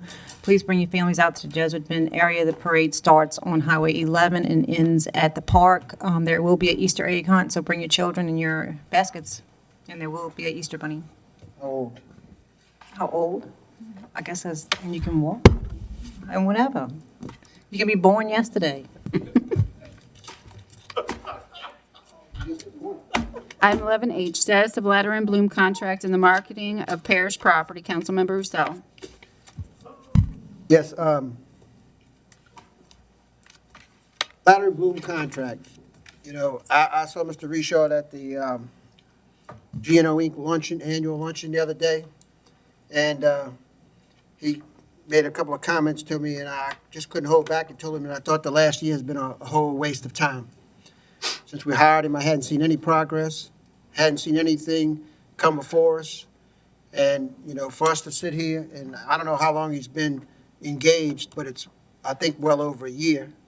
Has the administration seen anything out of him other than visiting Port Eads the other day? The real estate committee that you guys just formed was his recommendation. That was brought up at the last council meeting, and Mr. Blink was nice enough to introduce it, so we would have that. We did go to Port Eads. We brought him and another guy to go tour. They know the status of it. They've got 3 parties that are interested in it. But again, it takes council action to decide which direction to go in. his recommendation to form the real estate committee is going to give him an opportunity to speak to the real estate committee about what the council's wishes are with real estate. So I think we should give him a shot with the council real estate committee to have a few meetings and talk about what his vision is and what direction to go in. And if that's not productive, then we should change scenery. Well, let me say this. The scenery, has been the same for a long time. The issue of him not having any direction, he ran this committee by me for a few months ago, and, he had these ideas of trying to emulate Algiers and all of this. He asked for some guidance. I pulled a resolution that we passed through this council, not this council, but maybe 5 years ago, that directed the president to engage somebody to market all of the properties on F. Edward Abbott Boulevard. I sent him that resolution. I said, look, the council has already acted. This is a standing resolution. It's still in effect. And he said, oh, well, this is great. And nothing since then. I've heard stories about the Popich building, him having a possible tenant. I said, well, good. Bring it to us. And if it takes us $200,000 to fix the building, I recommend that we go to the BP funds and fix the building. Or take the PW money, if it ever comes, and fix the building. So, I'm going to repeat myself about saying I have seen no productive actions from this contract.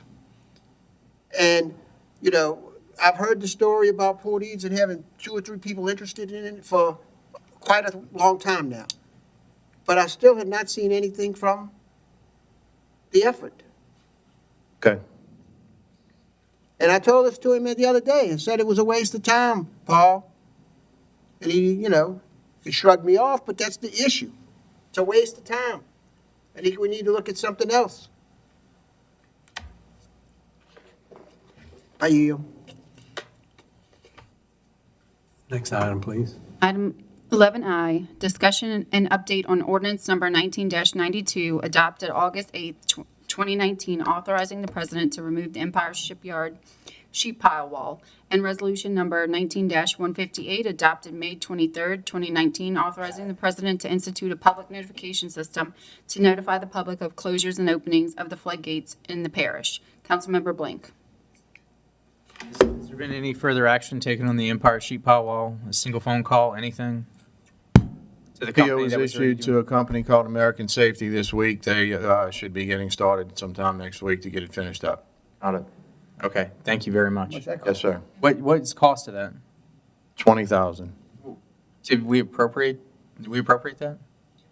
It's coming out of the solid waste budget. It's already budgeted. Mr. Roussel. Yeah, I thought we had somebody that was interested in taking it for the scrap. They finished a third of the job. Yeah. Illegally. They finished a third of the job illegally. They had no contract. They had no proof of insurance. They weren't procured correctly. They started work on somebody's saying, go do it. And they said, Richard Blink is the one that told them to go do I it. didn't tell anybody to go do anything. I told them to go look at it. I'm just telling you what the guy told me when and they we could went have down sent there a to quote to stop him. y'all. I mean, technically, it was theft. And we gave that company the RFP, and they didn't submit they did not submit a bid. So, have you asked anybody to submit on it for scrap value? Yes, We did. Yes, sir. That's part of the RFP. And so, yeah, they get to keep the scrap. But did they indicate that they might do it just for the scrap? If you would have advertised it saying, scrap, come get it? It went out for public bid. I know, but bid, I don't want us to be paying somebody to come get it. The bid included a discount for the value of the scrap. That's the way the bid was written. And those were the quotes we received.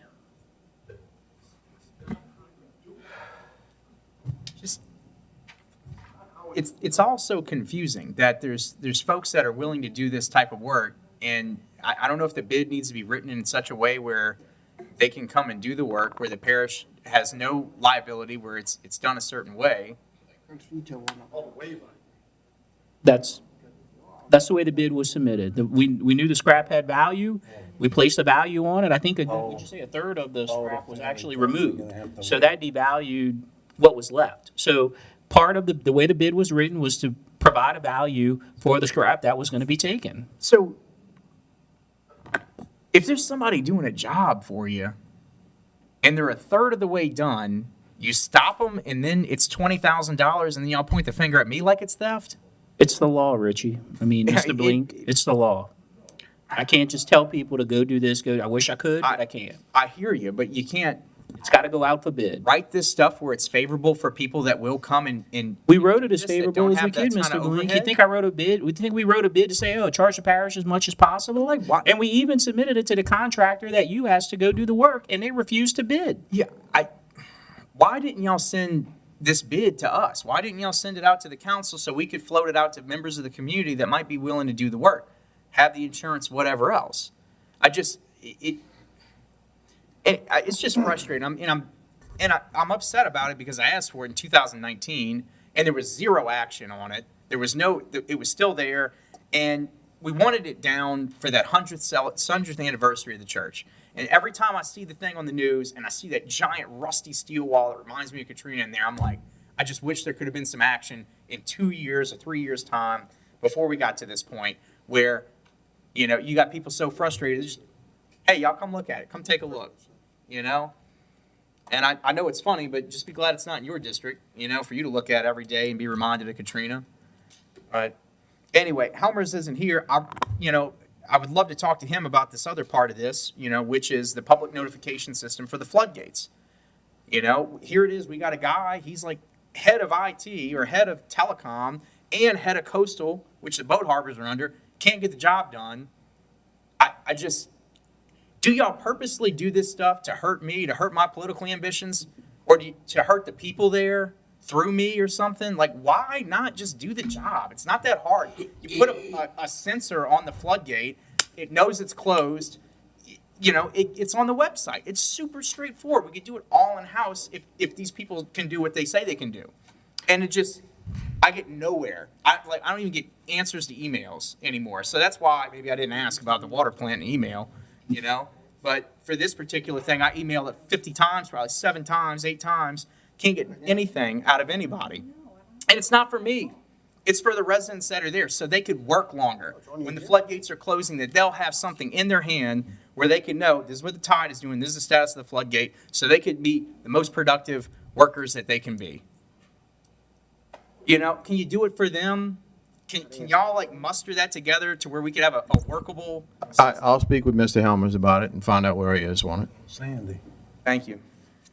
You've called Mr. Helmers in the last week? And No, asked but I've him? emailed him. I asked him about the siphon status. No answer on that. Yeah, well, we're missing the high river with all the most sediment in it. We're missing opportunities. He's a coastal director, and won't get back to me on this very vital issue. I'll ask Mr. Helmers to reach out to you, but the administration resents the remark that we don't care about the fishermen and the community down there. We all have close Where are y'all ties at? Because I've been asking many- for it for years. It to was many of those 2019. people. I asked for this. We don't have a quorum. We ain't voting on nothing. All right, I yield. Can't have a meeting 2019, without a adopted May 23rd, 2019. quorum. Did Trudy leave? Oh, yeah, Now we got a quorum back. Trudy. Next item, please. Item 11J, discussion of renovations on Building 800, 911 call center. Councilmember Roussel. Want to go with that? You got a number that we can catch it? Or stopped at 7? The last trip's going to leave the East Bank at 7. motion to adjourn. Somebody run and grab them. Second, I have a motion to adjourn. I got a second by Mr. Blink. Blank. And this was a regular meeting to override. Hell, it is like this. The machines are open. Open the machine. This was a regular meeting to override the veto that you got away with. Well, we can discuss that later. Mr. Roussel. Mr. Roussel, vote. Appropriate way to go about handling it. Go ahead, vote.